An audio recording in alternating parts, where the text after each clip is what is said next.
ഈ വർഷത്തെ social science പരീക്ഷ അടുത്ത തിങ്കളാഴ്ചയാണ്.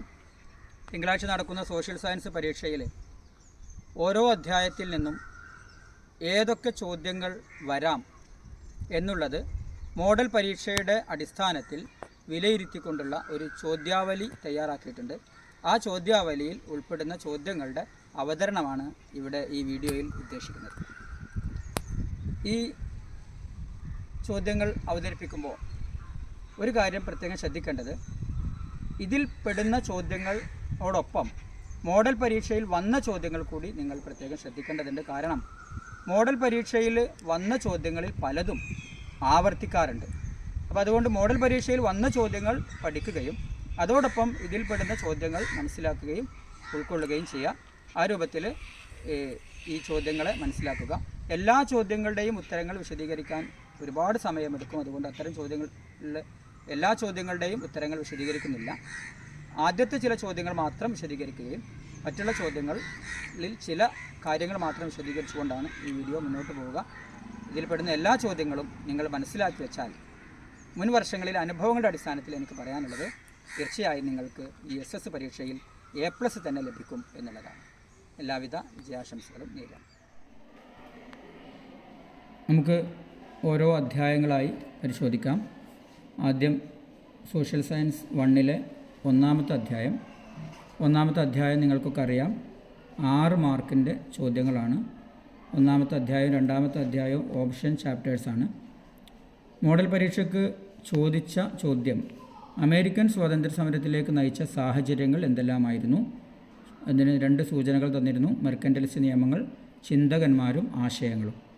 ഈ ചോദ്യം നിങ്ങൾ കൃത്യമായി മനസ്സിലാക്കുന്നതോടൊപ്പം സാധ്യതയുള്ള കുറേ ചോദ്യങ്ങൾ ഓരോ അധ്യായത്തിൽ നിന്നും നൽകും. പക്ഷേ എല്ലാ ചോദ്യങ്ങളും ഇതിൽ കൊടുത്ത അതേ ക്രമത്തിൽ തന്നെ പ്രാധാന്യത്തോടു കൂടി നിങ്ങൾ പരിശോധിക്കുക. ഒന്നാമത്തെ ചോദ്യങ്ങൾക്ക് കൂടുതൽ പ്രാധാന്യം നൽകുക. ഇത് ഒരു പ്രതീക്ഷയിൽ അല്ലെങ്കിൽ ചില വിലയിരുത്തലുകളുടെ അടിസ്ഥാനത്തിലാണ് ഇങ്ങനെ ക്രമീകരിച്ചുകൊണ്ട് ഈ ചോദ്യങ്ങൾ കൊടുത്തിട്ടുള്ളത്.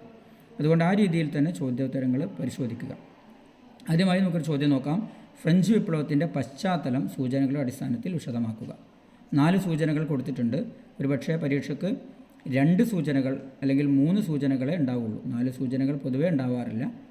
അപ്പോൾ ഇവിടെ കൊടുത്ത ലൂയി രാജാക്കന്മാർ എന്നുള്ള ഭാഗത്ത് നമ്മൾ മനസ്സിലാക്കേണ്ടത്, ഫ്രാൻസിലെ ഭരണം നടത്തിയിരുന്ന ലൂയി രാജാക്കന്മാർ സുഖലോലുപന്മാരായിരുന്നു.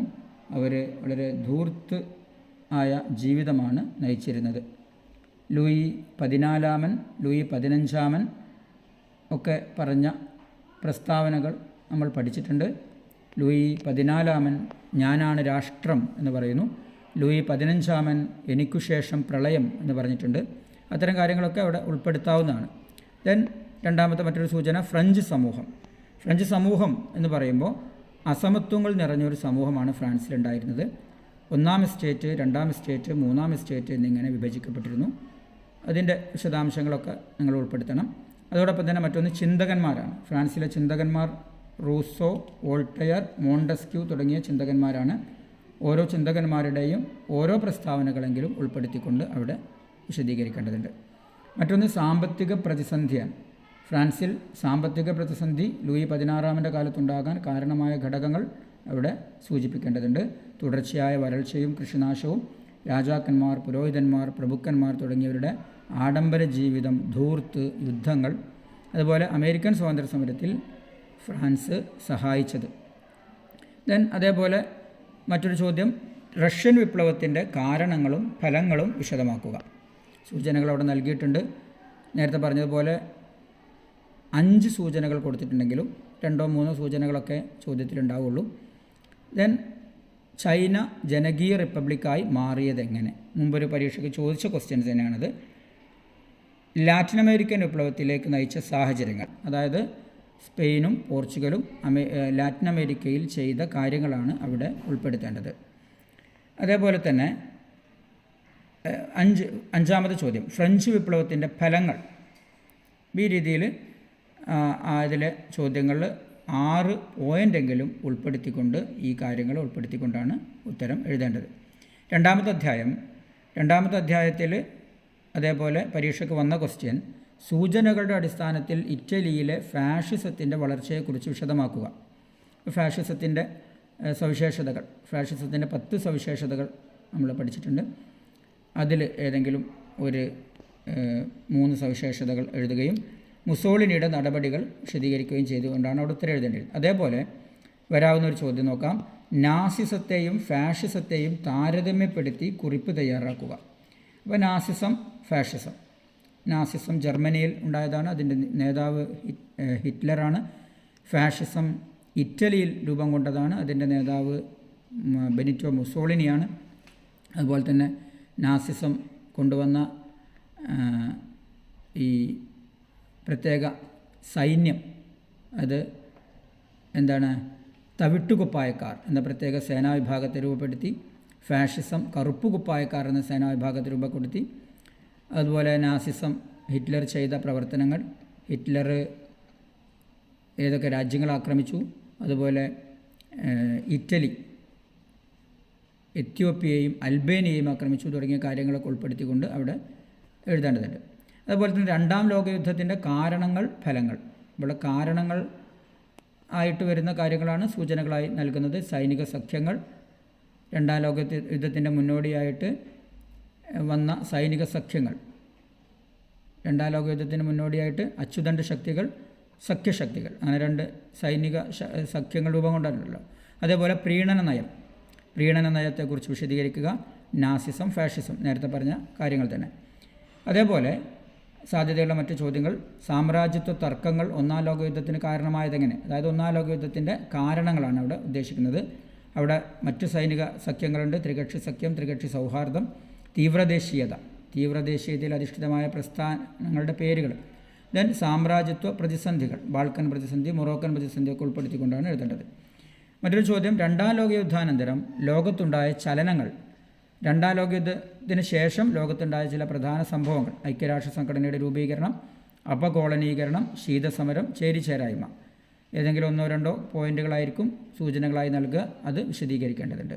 എന്താണ് നവസാമ്രാജ്യത്വം, ഇതിൻ്റെ ആശയങ്ങൾ എന്തെല്ലാം, ലോകത്ത് ഉണ്ടാക്കിയ മാറ്റങ്ങൾ എന്തെല്ലാം?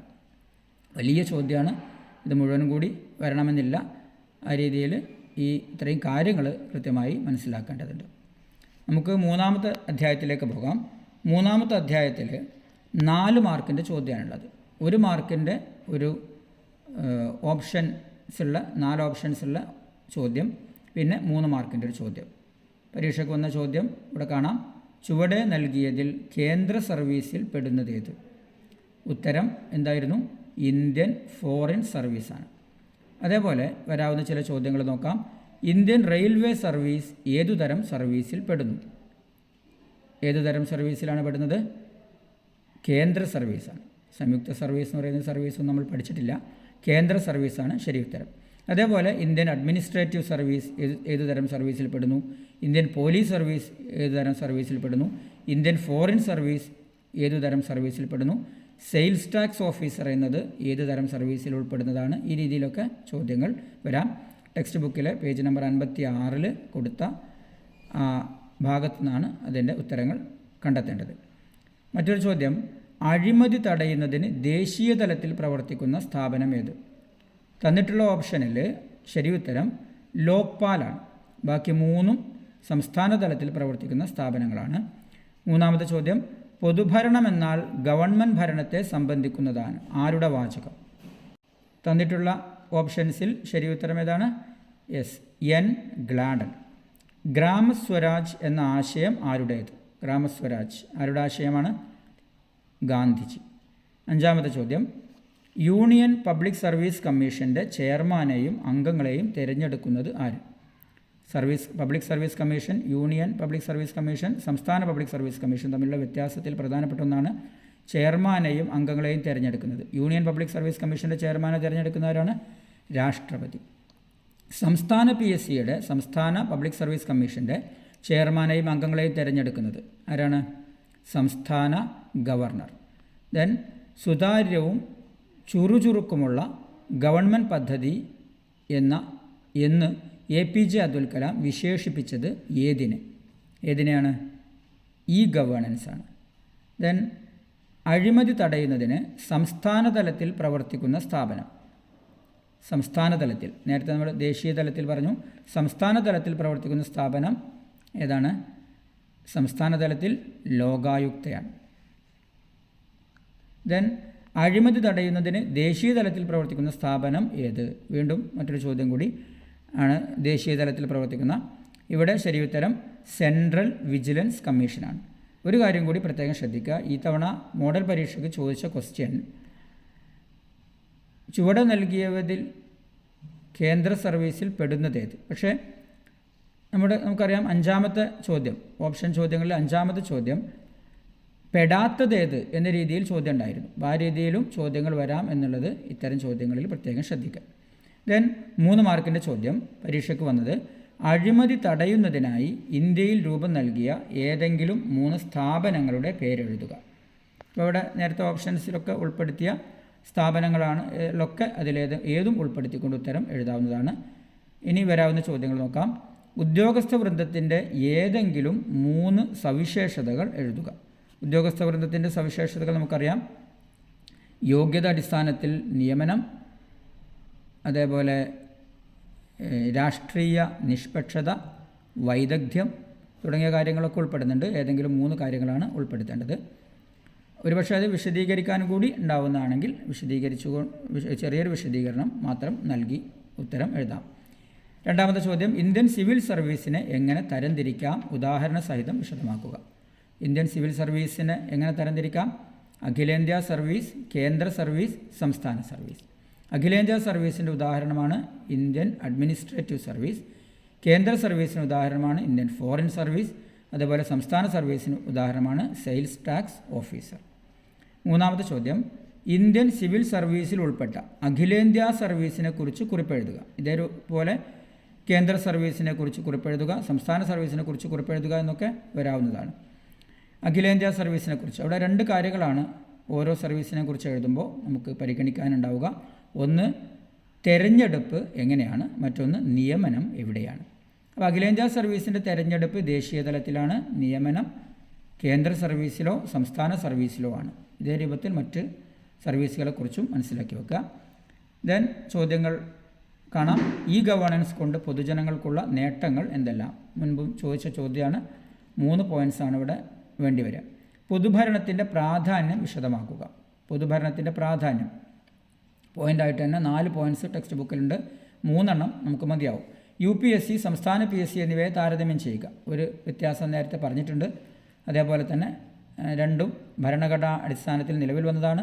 UPSC അഖിലേന്ത്യാ സർവീസിലേക്കും കേന്ദ്ര സർവീസിലേക്കുമാണ് നിയമനം നടത്തുന്നത് തുടങ്ങിയ കാര്യങ്ങളൊക്കെ ഉൾപ്പെടുത്തിക്കൊണ്ട് എഴുതേണ്ടതുണ്ട്. വിവരാവകാശ കമ്മീഷൻ്റെ ഘടനയും ധർമ്മവും വിശദമാക്കുക. വിവരാവകാശ കമ്മീഷൻ്റെ ഘടനയും ധർമ്മവും. ദെൻ എന്താണ് സേവനാവകാശ നിയമം വിശദമാക്കുക. സർക്കാർ സേവനങ്ങൾ സമയബന്ധിതമായും സുതാര്യമായും ജനങ്ങൾക്ക് ലഭ്യമാക്കുന്നത് ഉറപ്പുവരുത്തുന്ന നിയമമാണ് സേവനാവകാശ നിയമം. ലോക്പാലും ലോകായുക്തയും ഒരു വ്യത്യാസം നേരത്തെ പറഞ്ഞു. ഒന്ന് ദേശീയ തലത്തിലാണ്, മറ്റൊന്ന് സംസ്ഥാന തലത്തിലാണ്. എന്താണ് ഓംബുഡ്സ്മാൻ വിശദമാക്കുക. വിവരാവകാശ നിയമത്തിൻ്റെ ലക്ഷ്യങ്ങൾ എന്തെല്ലാം? വിവരാവകാശ നിയമത്തിൻ്റെ ലക്ഷ്യങ്ങളിൽ പ്രധാനപ്പെട്ട ഒന്നാണ് അഴിമതി നിയന്ത്രിക്കുക, സർക്കാർ നടപടികൾ അല്ലെങ്കിൽ സർക്കാർ രേഖകൾ പൊതുജനങ്ങൾക്ക് ആവശ്യപ്പെടുമ്പോൾ ലഭ്യമാക്കുക തുടങ്ങിയ കാര്യങ്ങളൊക്കെ. ഏതായാലും 3-ാമത്തെ അധ്യായത്തിലെ കാര്യങ്ങൾ മറ്റ് ചോദ്യങ്ങളും കൂടി നിങ്ങൾ ശ്രദ്ധിക്കുക. 4-ാമത്തെ അധ്യായത്തിലേക്ക് പോകാം. 4-ാമത്തെ അധ്യായവും 7-ാമത്തെ അധ്യായവും ഓപ്ഷൻ ചാപ്റ്റേഴ്സാണ്. 6 മാർക്കിൻ്റെ ചോദ്യങ്ങളുള്ളതാണ്. പക്ഷേ 3 മാർക്കിൻ്റെ 2 ചോദ്യങ്ങളായിട്ടാണ് വരിക. 4-ാമത്തെ അധ്യായത്തിൽ നിന്ന് പരീക്ഷയ്ക്ക് വന്നത് ഇന്ത്യയിൽ ബ്രിട്ടീഷ് ഭരണകാലത്ത് നടപ്പിലാക്കിയ ഭൂനികുതി സമ്പ്രദായങ്ങൾ ഏതെല്ലാം? ശാശ്വത ഭൂനികുതി വ്യവസ്ഥ, മഹൽവാരി വ്യവസ്ഥ, റൈറ്റ് വാരി വ്യവസ്ഥ. കുറിച്യ കലാപത്തിൻ്റെ കാരണങ്ങൾ എന്തെല്ലാം? ഉത്തരങ്ങൾ ശ്രദ്ധിച്ചിട്ടുണ്ടാവും. 2-ാമത്തെ വരാവുന്ന മറ്റ് ചോദ്യങ്ങൾ നോക്കാം. ബ്രിട്ടീഷ് ഭരണകാലത്ത് ഇന്ത്യയിൽ നടന്ന ഗോത്രവർഗ കലാപങ്ങൾക്ക് 3 ഉദാഹരണങ്ങൾ എഴുതുക. ഭീൽ കലാപം, കോൾ കലാപം, ഖാസി കലാപം, മുണ്ട കലാപം തുടങ്ങിയ കലാപങ്ങളൊക്കെ ഇന്ന് ഏതെങ്കിലും 3 അവിടെ എഴുതേണ്ടത്. ദാദാഭായി നവറോജിയുടെ കണ്ടെത്തലുകൾ പ്രകാരം ഇന്ത്യൻ സമ്പത്ത് ബ്രിട്ടനിലേക്ക് ചോർന്നത് എങ്ങനെയെല്ലാം? ഇന്ത്യയിൽ നിന്നുള്ള അസംസ്കൃത വസ്തുക്കൾ കുറഞ്ഞ വിലക്ക് ഇന്ത്യയിൽ നിന്ന് കൊണ്ടുപോയി ബ്രിട്ടീഷ് നിർമ്മിത ഉൽപ്പന്നങ്ങൾ ഇന്ത്യയിൽ കൂടിയ വിലക്ക് വിറ്റഴിച്ചു, ഇന്ത്യയിൽ നിന്ന് ഉയർന്ന നികുതി പിരിച്ചു തുടങ്ങിയ കാര്യങ്ങളൊക്കെ അവിടെ ഉൾപ്പെടുത്താം. മൂന്നാമത്തെ ചോദ്യം, 1857 ഒന്നാം സ്വാതന്ത്ര്യ സമരത്തിൻ്റെ പ്രധാന കേന്ദ്രങ്ങൾ ഏതെല്ലാമായിരുന്നു? അപ്പോൾ ഈ ചോദ്യത്തിൽ ഓരോ കേന്ദ്രങ്ങളിലെയും നേതാക്കന്മാരുടെ പേര് കൂടി ചേർത്തുകൊണ്ടും ചോദിക്കാവുന്നതാണ്. ഇവിടെ ഡൽഹി ബഹദൂർ ഷാ രണ്ടാമൻ, അതേപോലെ ഝാൻസിയിൽ റാണി ലക്ഷ്മിഭായ്, ലക്നൗ ബീഗം ഹസ്രത്ത് മഹൽ, ഇങ്ങനെ 3 പേരുകളാണ് ഇവിടെ പ്രത്യേകം നമ്മൾ ഉൾപ്പെടുത്തേണ്ടത്. റേട്ട്വാരി മഹൽവാരി വ്യവസ്ഥകളുടെ സവിശേഷതകൾ എന്തെല്ലാം? 3 നികുതി സമ്പ്രദായങ്ങൾ ഉൾപ്പെട്ടതാണ്. ദെൻ സ്വദേശി പ്രസ്ഥാനത്തിൻ്റെ സമര രീതികൾ വിശദമാക്കുക. 1905 ബംഗാൾ വിഭജനത്തെ തുടർന്ന് വന്നതാണ് സ്വദേശി പ്രസ്ഥാനം. അതിൻ്റെ സമരരീതികൾ എന്ന് പറയുന്നത് സ്വദേശ ഉൽപ്പന്നങ്ങൾ കൂടുതലായി ഉപയോഗിക്കുകയും വിദേശ ഉൽപ്പന്നങ്ങൾ ബഹിഷ്കരിക്കുകയും ചെയ്യുക എന്നുള്ളതായിരുന്നു. കൂടുതൽ കാര്യങ്ങൾ ഉൾപ്പെടുത്തേണ്ടതുണ്ട്. 1857 കലാപത്തിൻ്റെ ഫലങ്ങൾ എന്തെല്ലാം? മലബാറിലെ കർഷക കലാപത്തെക്കുറിച്ച് കുറിപ്പ് തയ്യാറാക്കുക. മലബാറിലെ കർഷക കലാപങ്ങൾ ആ ഭാഗത്തുനിന്ന് ആണ് അവിടെ ഉൾപ്പെടുത്തേണ്ടത്. നിരന്തരമായി ജന്മികളുടെയും ബ്രിട്ടീഷുകാരുടെയും കുടിയൊഴിപ്പിക്കൽ ഉൾപ്പെടെയുള്ള ദ്രോഹ നടപടികളാണ് മലബാറിലെ കർഷക കലാപത്തിന് കാരണമായത്. കർഷക കലാപത്തെ അടിച്ചമർത്താൻ വേണ്ടി പ്രത്യേക പോലീസ് സേനയെ, മലബാർ സ്പെഷ്യൽ പോലീസിനെ നിയോഗിച്ചതും ഒക്കെ ഉൾപ്പെടുത്തിക്കൊണ്ട് അവിടെ വിശദീകരിക്കേണ്ടതുണ്ട്. 1855 സാന്താളുകൾ കലാപം നടത്താനുണ്ടായ കാരണങ്ങൾ എന്തെല്ലാം? സാന്താളുകൾ ഗോത്രവർഗങ്ങളിൽ പെടുന്നതാണ്.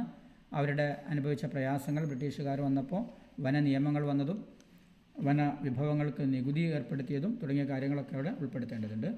ദെൻ ബംഗാളിലെ നീലം കർഷക കലാപത്തിൻ്റെ പശ്ചാത്തലം വിശദമാക്കുക. ബംഗാളിലെ നീലം കർഷക കലാപത്തിലേക്ക് നയിച്ച സാഹചര്യങ്ങളാണ് അവിടെ ഉൾപ്പെടുത്തേണ്ടത്. ശിപ്പായിമാരുടെയും രാജാക്കന്മാരുടെയും പ്രശ്നങ്ങൾ 1857 കലാപത്തിന് കാരണമായത് എങ്ങനെ? ശിപ്പായിമാരനുഭവിച്ച പ്രയാസങ്ങൾ, രാജാക്കന്മാരനുഭവിച്ച പ്രശ്നങ്ങൾ, അത് രണ്ടും അവിടെ ഉൾപ്പെടുത്തേണ്ടതുണ്ട്. 12ാമത്തെ ചോദ്യം, ഇന്ത്യൻ തുണി വ്യവസായ തകർച്ചയുടെ കാരണങ്ങൾ എന്തെല്ലാം? അസംസ്കൃത വസ്തുക്കളുടെ കയറ്റുമതി, ഉൽപ്പന്നങ്ങളുടെ ഇറക്കുമതി, റെയിൽവേയുടെ വ്യാപനം തുടങ്ങിയ കാര്യങ്ങൾ അവിടെ ഉൾപ്പെടുത്താം. അധ്യായം 5 നിന്ന് മോഡൽ പരീക്ഷയ്ക്ക് വന്നത് 4 മാർക്കിൻ്റെ പട്ടിക പൂർത്തിയാക്കാനുള്ള ചോദ്യമാണ്. 4 മാർക്കിൻ്റെ ഒരൊറ്റ ചോദ്യമായും അവിടെ വരാവുന്നതാണ്. പട്ടിക തന്നെ വരും എന്ന് പ്രതീക്ഷിക്കാം. അവിടെ വന്ന പട്ടിക നിങ്ങൾക്ക് കാണാം. ഉത്തരങ്ങൾ എല്ലാവരും മനസ്സിലാക്കി വെച്ചിട്ടുണ്ടാവും. വരാവുന്ന ചില പട്ടികകൾ: വിശ്വഭാരതി സർവകലാശാല, ജാമിയ മില്ലിയ ഇസ്ലാമിയ, കേരള കലാമണ്ഡലം, വാർധാ വിദ്യാഭ്യാസ പദ്ധതി. എന്താണ് ശരി ഉത്തരം? വിശ്വഭാരതി രവീന്ദ്രനാഥ ടാഗോർ, ജാമിയ മില്ലിയ ഡോക്ടർ സക്കീർ ഹുസൈൻ, കേരള കലാമണ്ഡലം സ്ഥാപിച്ചത് വള്ളത്തോളാണ്, വാർധാ വിദ്യാഭ്യാസ പദ്ധതിയുടെ നേതാവ് ഗാന്ധിജിയാണ്. ഇനി ചില ചോദ്യങ്ങൾ, അതിൻ്റെ ഒക്കെ ശരിയുത്തരം തന്നെയാണ് എൻ്റെ നേരെ നൽകിയിട്ടുള്ളത്, ശ്രദ്ധിക്കുക. അബനീന്ദ്രനാഥ ടാഗോർ, അവിടെ 2 വാക്കുകൾ വേണമെങ്കിൽ വരാവുന്നതാണ്. Indian society of oriental arts സ്ഥാപിച്ചത് അദ്ദേഹമാണ്. ഭാരതമാത എന്ന ചിത്രം ഉണ്ടാക്കിയതും അദ്ദേഹമാണ്. നന്ദലാൽ ബോസ്, അദ്ദേഹത്തിൻ്റെ 2 ചിത്രങ്ങളുടെ പേരുകൾ, 2 ചിത്രങ്ങളും വരാവുന്നതാണ്.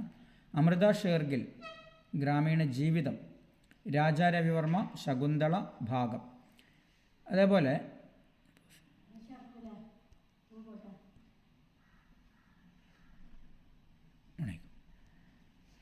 ബങ്കിം ചന്ദ്ര ചാറ്റർജി, വന്ദേമാതരം, സന്യാസി കലാപം, ഇതൊക്കെ വരാവുന്ന വാക്കുകളാണ്. അതിന് നേരെ വരാവുന്ന മറ്റൊരു വാക്കാണ് ആനന്ദമഠം. ദിനബന്ധുമിത്രയുടെ ചിത്രമാണ് നീൽ ദർപ്പൺ. ദിനബന്ധുമിത്ര എഴുതിയ നാടകം നീൽ ദർപ്പൺ. ദെൻ മുഹമ്മദ് ഇക്ബാലിൻ്റെ ഒരു ദേശഭക്തി ഗാനമാണ് സാരേ ജഹാം സെ അച്ഛാ. രവീന്ദ്രനാഥ ടാഗോർ എഴുതിയ കൃതി ഗീതാഞ്ജലി. അതേപോലെ രാജാറാം മോഹൻ റോയ് സ്ഥാപിച്ചത് ബ്രഹ്മസമാജം. ഈശ്വരചന്ദ്ര വിദ്യാസാഗറിൻ്റെ പ്രവർത്തന ഫലമായിട്ടുണ്ടായതാണ് ഹിന്ദു വിധവ പുനർവിവാഹ നിയമം.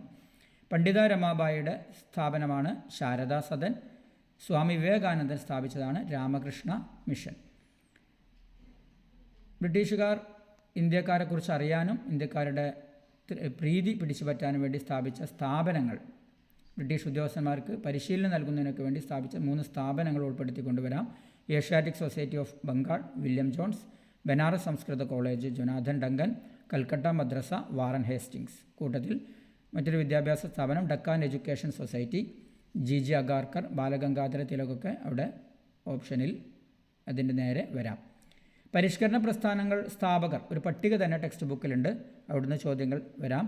കൃതികൾ, എഴുത്തുകാർ അല്ലെങ്കിൽ ഭാഷ, ആ രീതിയിൽ ഒരു പട്ടിക ഉണ്ട്, അതിൽ നിന്ന് ചോദ്യങ്ങൾ പ്രതീക്ഷിക്കേണ്ടതാണ്. ആ പട്ടികയും നേരെ മനസ്സിലാക്കേണ്ടതുണ്ട്.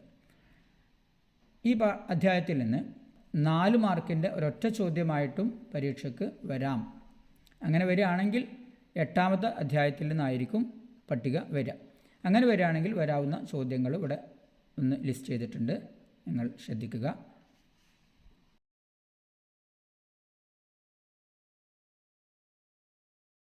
വേറെയും 4 മുതൽ 10 വരെ ചോദ്യങ്ങളൊക്കെ വരാവുന്ന ചെറിയൊരു സാധ്യത മുൻനിർത്തി മാത്രം ഉൾപ്പെടുത്തിയതാണ്.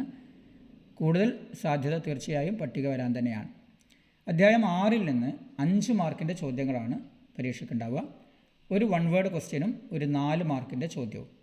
1 വേർഡ് ചോദ്യം വന്നത് ഫോർവേഡ് ബ്ലോക്ക് എന്ന രാഷ്ട്രീയ പാർട്ടി രൂപീകരിച്ചതാര്? ശരി ഉത്തരം എന്തായിരുന്നു? യെസ്, സുഭാഷ് ചന്ദ്രബോസ്. ഇനി വരാവുന്ന കുറേ ചോദ്യങ്ങൾ അധ്യായത്തിൽ നിന്നുണ്ട്. കൂടുതൽ സാധ്യതയുള്ള ചോദ്യങ്ങളുടെ ക്രമത്തിൽ തന്നെ കൊടുത്തത് ശ്രദ്ധിക്കുക. ഇന്ത്യൻ നാഷണൽ കോൺഗ്രസ് ഗാന്ധിജിയുടെ നേതൃത്വത്തിൽ നടത്തിയ അവസാനത്തെ ബഹുജന സമരം. എന്താണ് ശരി ഉത്തരം? യെസ്, ക്വിറ്റ് ഇന്ത്യ സമരം. 2ാമത്തെ ചോദ്യം, ഗദർ പാർട്ടി രൂപീകരിച്ചതാര്? ഒരു വിപ്ലവ പ്രസ്ഥാനമാണ്. കാലിഫോർണിയയിൽ രൂപീകരിച്ച ഗദർ പാർട്ടി ആരാണ് രൂപീകരിച്ചത്? ലാല ഹർദയാൽ. ഗദർ, ഹർദയാൽ എന്നൊക്കെ ഓർത്തു വെക്കുക. ദെൻ 1934 രൂപീകരിച്ച കോൺഗ്രസ് സോഷ്യലിസ്റ്റ് പാർട്ടിയുടെ നേതാവ് ആര്? ആരാണ് കോൺഗ്രസ് സോഷ്യലിസ്റ്റ് പാർട്ടിയുടെ നേതാവ്?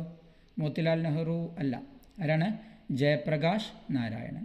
ദെൻ ലാഹോർ കോൺഗ്രസ് 1929 വളരെ പ്രസിദ്ധമായ ഒരു കോൺഗ്രസ് സമ്മേളനമായിരുന്നു. അതിൽ അധ്യക്ഷത വഹിച്ചത് ആരാണ്? ജവഹർലാൽ നെഹ്റു ആണ്. ദെൻ 1923 CR ദാസ്, മോത്തിലാൽ നെഹ്റു എന്നിവർ രൂപം നൽകിയ പാർട്ടി ഏത്?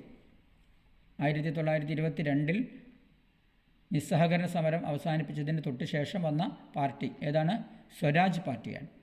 ദെൻ ബരീന്ദർ കുമാർ ഘോഷ്, പുളിൻ ബിഹാരി ദാസ് എന്നിവർ ആരംഭിച്ച വിപ്ലവ സംഘടന ഏതാണ്? ശരി ഉത്തരം അനുശീലൻ സമിതി. ഗുജറാത്തിലെ ധരാസന ഉപ്പുനിർമ്മാണശാലയിലേക്കുള്ള മാർച്ചിന് നേതൃത്വം നൽകിയതാര്? ആരാണ്?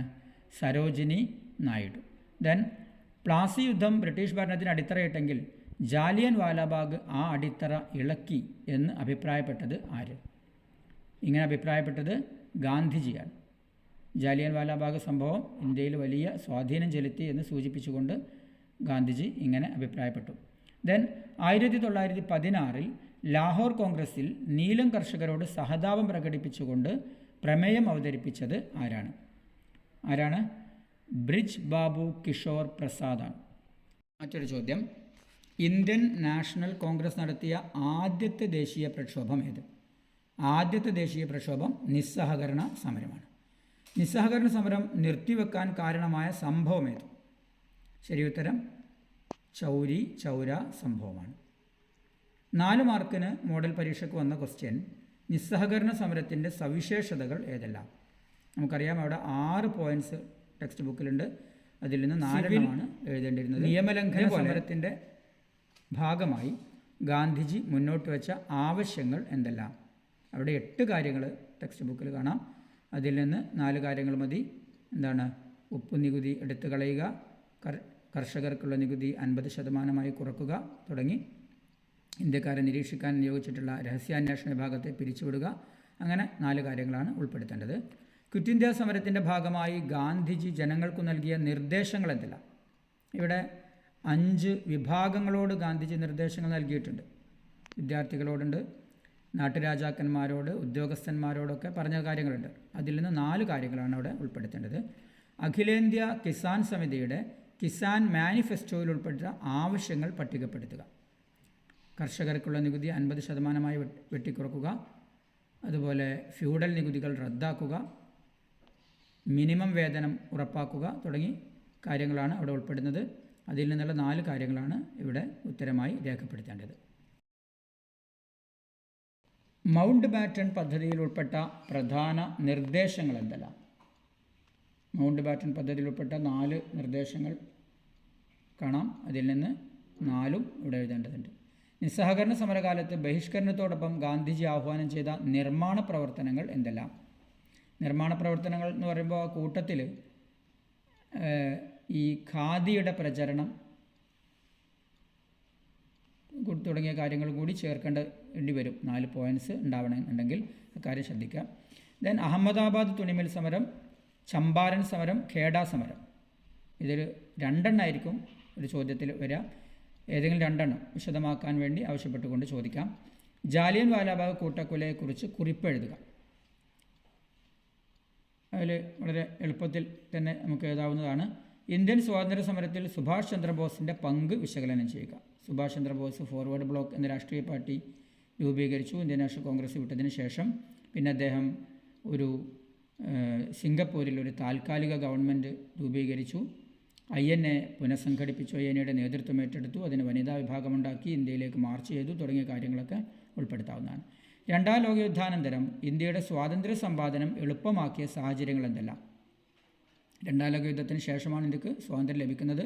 ബ്രിട്ടനിൽ ഭരണമാറ്റം ഉണ്ടായിട്ടുണ്ട്. അത്തരം കാര്യങ്ങളൊക്കെ അതിൽ ഉൾപ്പെടുത്തേണ്ടതുണ്ട്. സാധാരണക്കാരുടെ വിശ്വാസവും അംഗീകാരവും നേടാൻ ഗാന്ധിജിയെ സഹായിച്ച ഘടകങ്ങൾ എന്തെല്ലാം? ലളിതമായ ഭാഷ, ലളിതമായ വേഷം തുടങ്ങി പോയിൻ്റായിട്ട് തന്നെ ടെക്സ്റ്റ് ബുക്കിൽ കാണാം. ഗാന്ധിജിയുടെ ആദ്യകാല സമരങ്ങളുടെ ഫലങ്ങൾ എന്തെല്ലാം? അതും കൃത്യമായി പോയിൻ്റായിട്ട് തന്നെ ടെക്സ്റ്റ് ബുക്കിലുണ്ട്. നിസ്സഹകരണ സമരം ജനങ്ങൾ സ്വീകരിച്ചതിൻ്റെ ഉദാഹരണങ്ങൾ എഴുതുക. നിസ്സഹകരണ സമരത്തിൻ്റെ സവിശേഷതകൾ, നിസ്സഹകരണ സമരം ജനങ്ങൾ സ്വീകരിച്ചതിൻ്റെ ഉദാഹരണങ്ങൾ 2 താരതമ്യപ്പെടുത്തി മനസ്സിലാക്കി വെക്കാവുന്നതാണ്.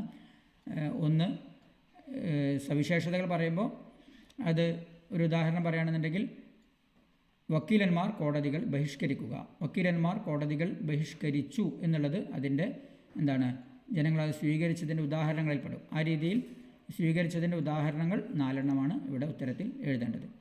ഖിലാഫത്ത് പ്രസ്ഥാനത്തിൻ്റെ ഇന്ത്യയിലെ നേതാക്കന്മാർ ആരെല്ലാം?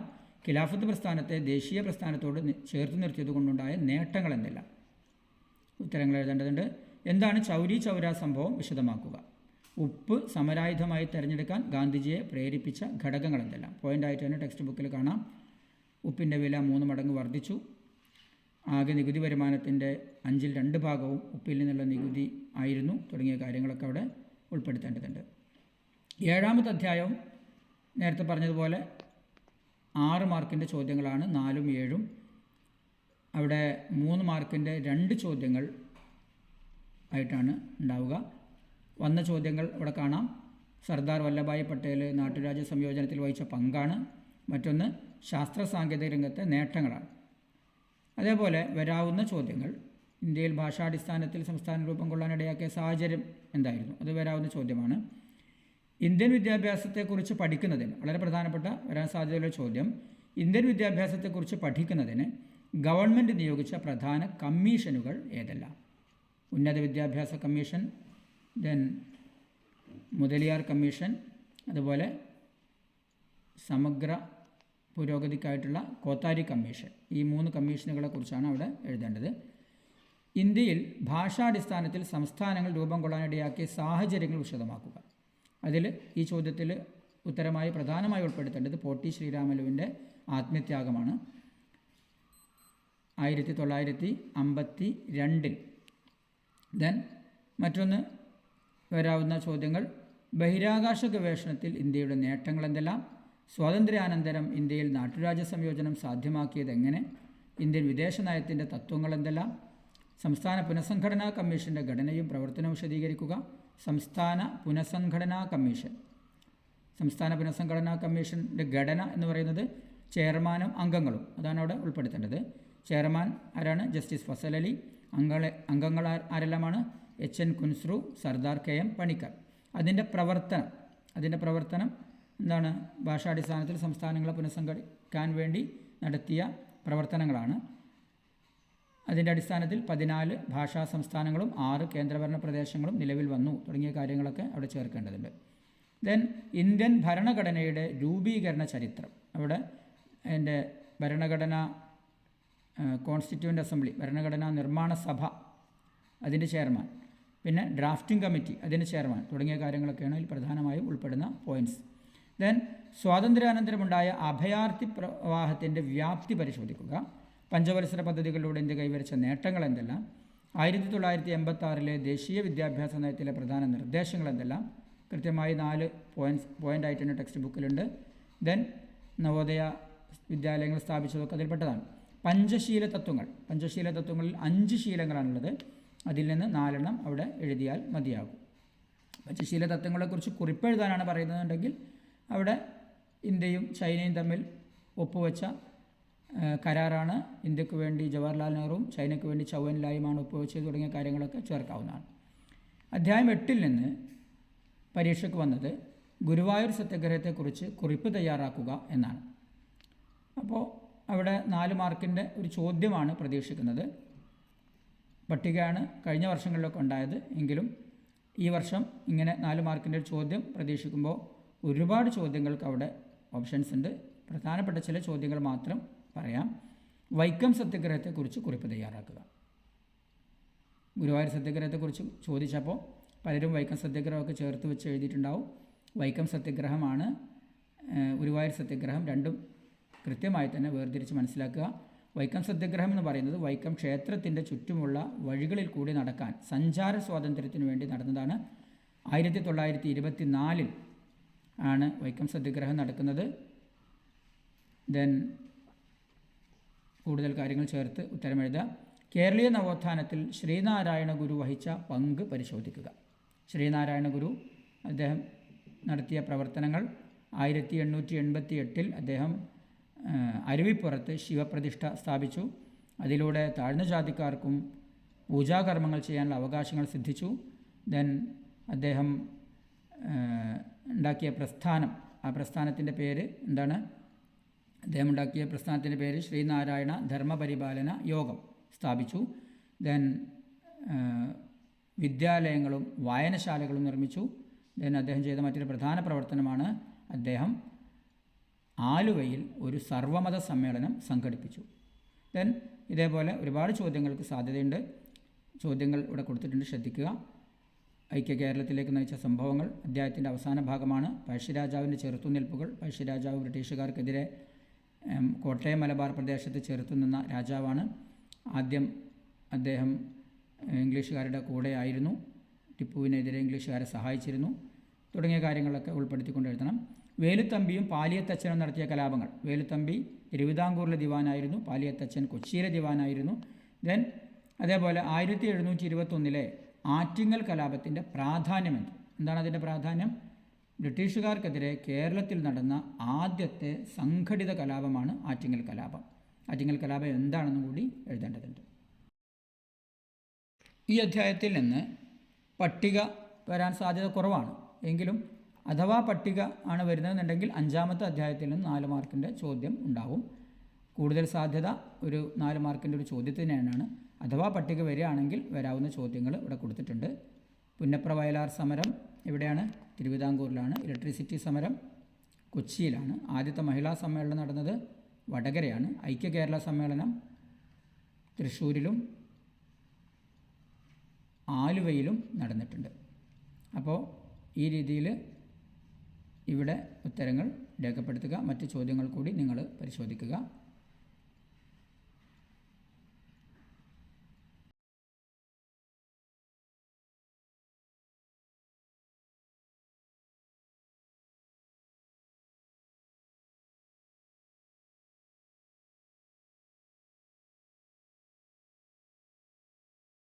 അധ്യായം 9 നിന്ന് 8 മാർക്കിൻ്റെ ചോദ്യങ്ങളാണ്. 4 മാർക്കിൻ്റെ 2 ചോദ്യങ്ങളായിട്ടാണ് പരീക്ഷയ്ക്ക് ഉണ്ടായിട്ടുള്ളത്. ഇന്ത്യയിലെ വിവിധ തരം പൗരത്വം വിശദമാക്കുക. രാഷ്ട്രരൂപീകരണ സിദ്ധാന്തത്തെക്കുറിച്ചൊരു ചാർട്ടിൽ വിട്ട ഭാഗങ്ങൾ പൂരിപ്പിക്കാനായിരുന്നു ചോദ്യം. വരാവുന്ന ചോദ്യങ്ങൾ ശ്രദ്ധിക്കുക. രാഷ്ട്രതന്ത്ര ശാസ്ത്രത്തിലെ പ്രധാന പഠന മേഖലകൾ. അതിൽ എന്താണ്? രാഷ്ട്രീയ സിദ്ധാന്തങ്ങൾ, താരതമ്യ രാഷ്ട്രീയം, അന്തർദേശീയ രാഷ്ട്രീയം, പൊതുഭരണം. 4 പോയിൻറ്റ്സാണ് അതിലുള്ളത്. ദെൻ പരമാധികാരം എന്നാൽ എന്ത്? പരമാധികാരത്തിൻ്റെ 2 തലങ്ങൾ ഏതല്ല? പരമാധികാരം എന്താണെന്ന് വിശദീകരിക്കണം. അപ്പോൾ അതിന് 2 മാർക്ക് ഉണ്ടാവും. പരമാധികാരത്തിൻ്റെ 2 തലങ്ങൾ എന്താണ്? ബാഹ്യതലം, ആന്തരതലം. അപ്പോൾ ആ 2 തലങ്ങളും അവിടെ വിശദീകരിക്കേണ്ടതുണ്ട്. ദെൻ രാഷ്ട്രത്തിൻ്റെ വിവേചനപരമായ ചുമതലകൾ ഏതെല്ലാം? 4 വിവേചനപരമായ ചുമതലകൾ അവിടെ എഴുതേണ്ടതുണ്ട്.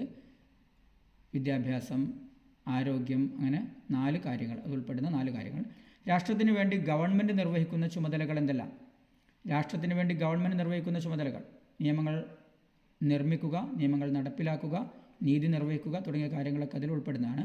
രാഷ്ട്രത്തിൻ്റെ ചുമതലകളെ എങ്ങനെ തരംതിരിക്കാം? രാഷ്ട്രത്തിൻ്റെ ചുമതലകൾ: ഒന്ന് നിർബന്ധിത ചുമതലകൾ, വിവേചനപരമായ ചുമതലകൾ. രണ്ടിനും എന്താണെന്ന് വിശദീകരിക്കുകയും അതിൻ്റെ ഉദാഹരണം എഴുതുകയും ചെയ്യേണ്ടതുണ്ട്. രാഷ്ട്രത്തിൻ്റെ അടിസ്ഥാന ഘടകങ്ങൾ ഏതൊക്കെയാണ്? പരമാധികാരം, ഗവൺമെൻറ്, ജനങ്ങൾ, ഭൂപ്രദേശം. ഈ 4 ഘടകങ്ങളാണ് ഉൾപ്പെടുന്നത്. രാഷ്ട്രത്തെ മറ്റ് സ്ഥാപനങ്ങളിൽ വ്യത്യസ്തമാക്കുന്ന പ്രധാന ഘടകം ഏതാണ്? പരമാധികാരമാണ്. പരമാധികാരം എന്താണെന്നും കൂടി എഴുതണം.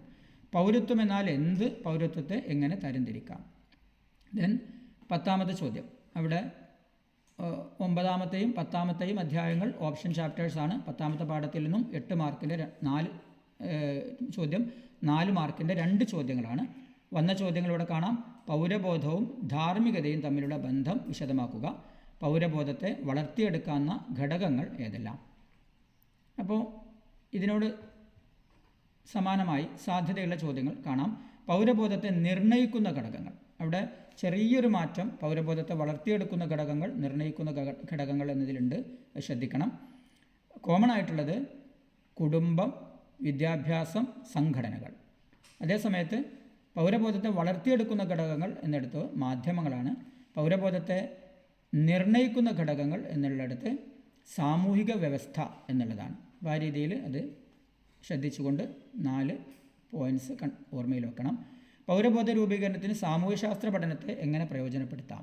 വളരെയധികം സാധ്യതയുള്ള മറ്റൊരു ചോദ്യം. അതാണ് അധ്യായത്തിൻ്റെ അവസാന ഭാഗത്ത് പോയിൻ്റായിട്ട് തന്നെ കൊടുത്തിട്ടുണ്ട്. പൗരബോധം എന്നാൽ എന്ത്? പൗരബോധത്തിൻ്റെ പ്രാധാന്യം എന്ത്? പൗരബോധം എന്നാൽ എന്ത്? പൗരബോധത്തിൻ്റെ നിർവചനം ആണ് അവിടെ ഉൾപ്പെടുത്തേണ്ടത്.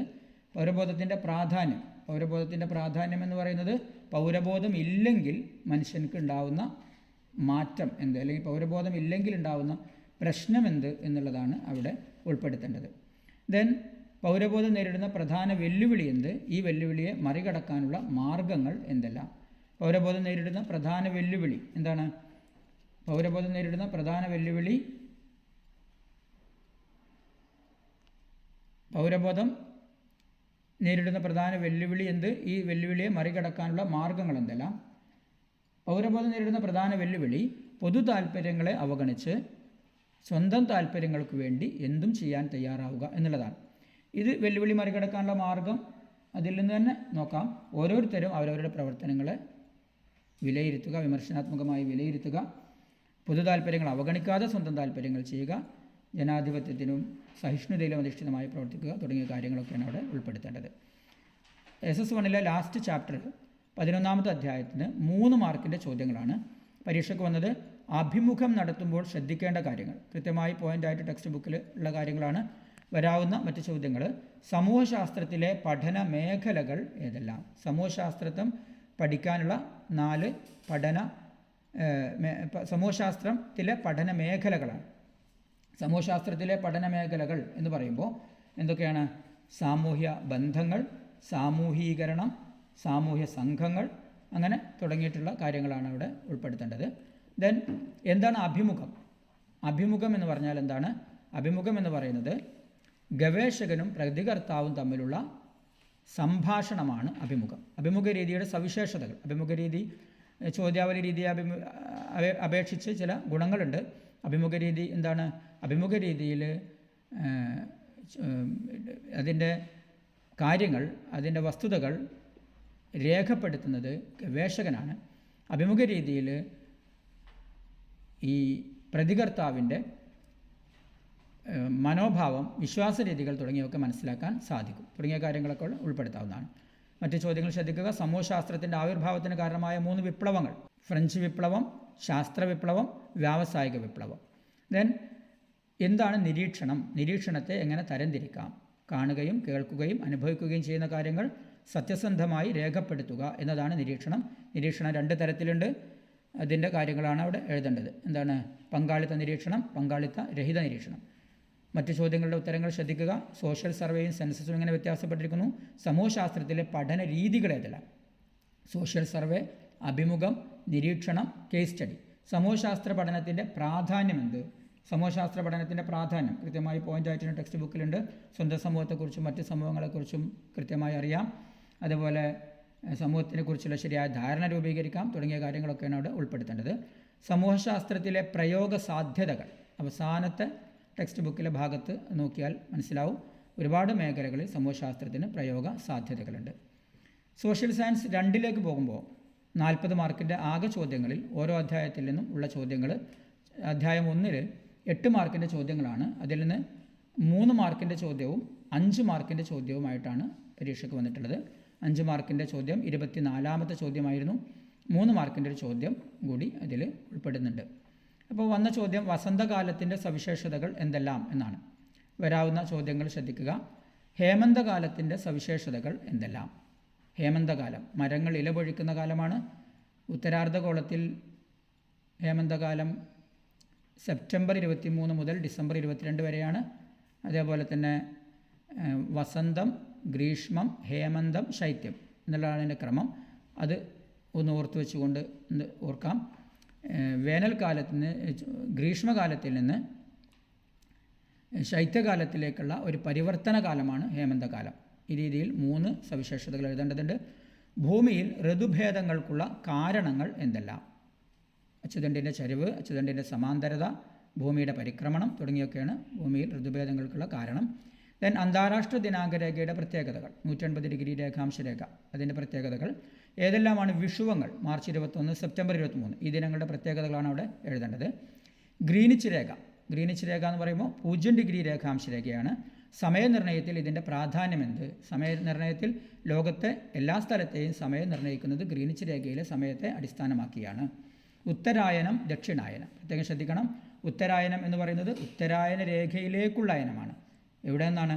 ദക്ഷിണായന രേഖയിൽ നിന്ന് ഉത്തരായന രേഖയിലേക്കുള്ള അയനമാണ്. അപ്പോൾ അതിൻ്റെ ഡേറ്റുകളും കൂടി ശ്രദ്ധിക്കുക. അതുപോലെ ദക്ഷിണായനം എന്ന് പറയുന്നത് ഉത്തരായന രേഖയിൽ നിന്നും ദക്ഷിണായന രേഖയിലേക്കുള്ള അയനമാണ്. അതും വ്യത്യാസപ്പെടുത്തി എഴുതേണ്ടതുണ്ട്. ശൈത്യ അയനാന്ത ദിനം, ഗ്രീഷ്മ അയനാന്ത ദിനം രണ്ടിനെയും താരതമ്യപ്പെടുത്തി എഴുതാനാണ്. പ്രധാനമായും മനസ്സിലാക്കേണ്ടത് ആ ഡേറ്റുകളാണ്.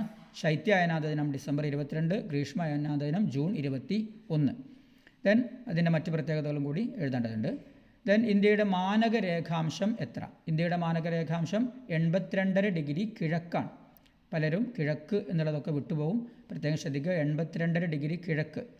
ദെൻ ഗ്രീനിച്ച് സമയം വ്യാഴം രാത്രി 10 മണിയാകുമ്പോൾ മുംബൈയിലെ സമയം എത്രയാകും? ഇപ്പോൾ ഗ്രീനിച്ച് സമയത്തേക്കാൾ 5.5 മണിക്കൂർ കൂട്ടണം. അപ്പോൾ 5.5 മണിക്കൂർ കൂട്ടുമ്പോൾ വ്യാഴം രാത്രി 10 മണി എന്നുള്ളത് വെള്ളി ആവും. ഉത്തരം കണ്ടെത്തി എഴുതേണ്ടതുണ്ട്. കണ്ടെത്തിയ ഒരു ക്രമം കൂടി അവിടെ ചെറിയ രീതിയിലെങ്കിലും അവിടെ ഉത്തരത്തിൽ സൂചിപ്പിക്കുന്നത് അത്യാവശ്യമാണ്. ദെൻ മാനക രേഖാംശവും മാനക സമയവും എങ്ങനെ ബന്ധപ്പെട്ടിരിക്കുന്നു? ഈ ചോദ്യം പ്രത്യേകം ശ്രദ്ധിക്കണം. മാനക രേഖാംശം എന്ന് പറയുമ്പോൾ അതിന് ചിലപ്പോൾ ചോദ്യത്തിൽ സ്റ്റാൻഡേർഡ് രേഖാംശം എന്നാണ് ഉണ്ടാവുക. അപ്പോൾ സ്റ്റാൻഡേർഡ് രേഖാംശം, സ്റ്റാൻഡേർഡ് സമയം ആ രീതിയിലും ചോദ്യം വരാം. രണ്ടും ഒരേ കാര്യമാണ് ഉദ്ദേശിക്കുന്നത് എന്നുള്ളത് പ്രത്യേകം മനസ്സിലാക്കിക്കൊണ്ട് ഉത്തരം എഴുതേണ്ടതുണ്ട്. 5 മാർക്കിന് പരീക്ഷയ്ക്ക് ചോദിച്ച ക്വസ്റ്റ്യൻ സമയനിർണ്ണയത്തിൽ ഗ്രീനിച്ച് രേഖയുടെയും അന്താരാഷ്ട്ര ദിനാങ്കരയുടെയും പ്രാധാന്യം വിശദമാക്കുക എന്നുള്ളതാണ്. അപ്പോൾ 5 മാർക്കിന് മുകളിൽ കൊടുത്ത ഏതെങ്കിലും 2 ചോദ്യങ്ങൾ ഒരുമിച്ച് വരാം, അല്ലെങ്കിൽ വരാവുന്ന മറ്റ് 2 ചോദ്യങ്ങൾ ഇവിടെ കൊടുത്തിട്ടുണ്ട്. ഒന്ന്, ഭൂമിയിലെ വിവിധ ഋതുക്കളെ ക്രമത്തിൽ എഴുതുക. നേരത്തെ ഞാൻ സൂചിപ്പിക്കേണ്ടായി, വസന്തം, ഗ്രീഷ്മം, ഹേമന്തം, ശൈത്യം. ഋതുവ്യത്യാസങ്ങൾ എല്ലാ അക്ഷാംശങ്ങളിലും ഒരുപോലെയല്ല അനുഭവപ്പെടുന്നത്. മധ്യരേഖാ പ്രദേശങ്ങളിലും അതേപോലെ മൃദോഷ്ണ പ്രദേശങ്ങളിലും ധ്രുവ പ്രദേശങ്ങളിലും ഒക്കെ ഒരേപോലെയല്ല. വളരെ പ്രകടമായി അനുഭവപ്പെടുന്നത് മിതോഷ്ണ പ്രദേശങ്ങളിലാണ് തുടങ്ങിയ കാര്യങ്ങളാണ് അവിടെ വിശദമാക്കേണ്ടത്. ദെൻ പ്രാദേശിക സമയവും സ്റ്റാൻഡേർഡ് സമയവും. പ്രാദേശിക സമയം സൂര്യൻ്റെ ഉച്ചനിലയെ ആധാരമാക്കിയുള്ള സമയം. സ്റ്റാൻഡേർഡ് സമയം സ്റ്റാൻഡേർഡ് രേഖാംശം അടിസ്ഥാനമാക്കിയുള്ള സമയം. കൂടുതൽ കാര്യങ്ങൾ അവിടെ രേഖപ്പെടുത്തുക, പ്രത്യേകം ശ്രദ്ധിക്കുക. അധ്യായം 2ഉം അധ്യായം 1ഉം ഓപ്ഷൻ ചാപ്റ്റേഴ്സാണ്. രണ്ടും ഒരേ രീതിയിലാണ്. 8 മാർക്കിൻ്റെ ചോദ്യങ്ങളാണ്. ഒരു 3 മാർക്കിൻ്റെ ചോദ്യം, ഒരു 5 മാർക്കിൻ്റെ ചോദ്യം. പരീക്ഷയ്ക്ക് വന്ന ക്വസ്റ്റ്യൻസ് ഇവിടെ കാണാം.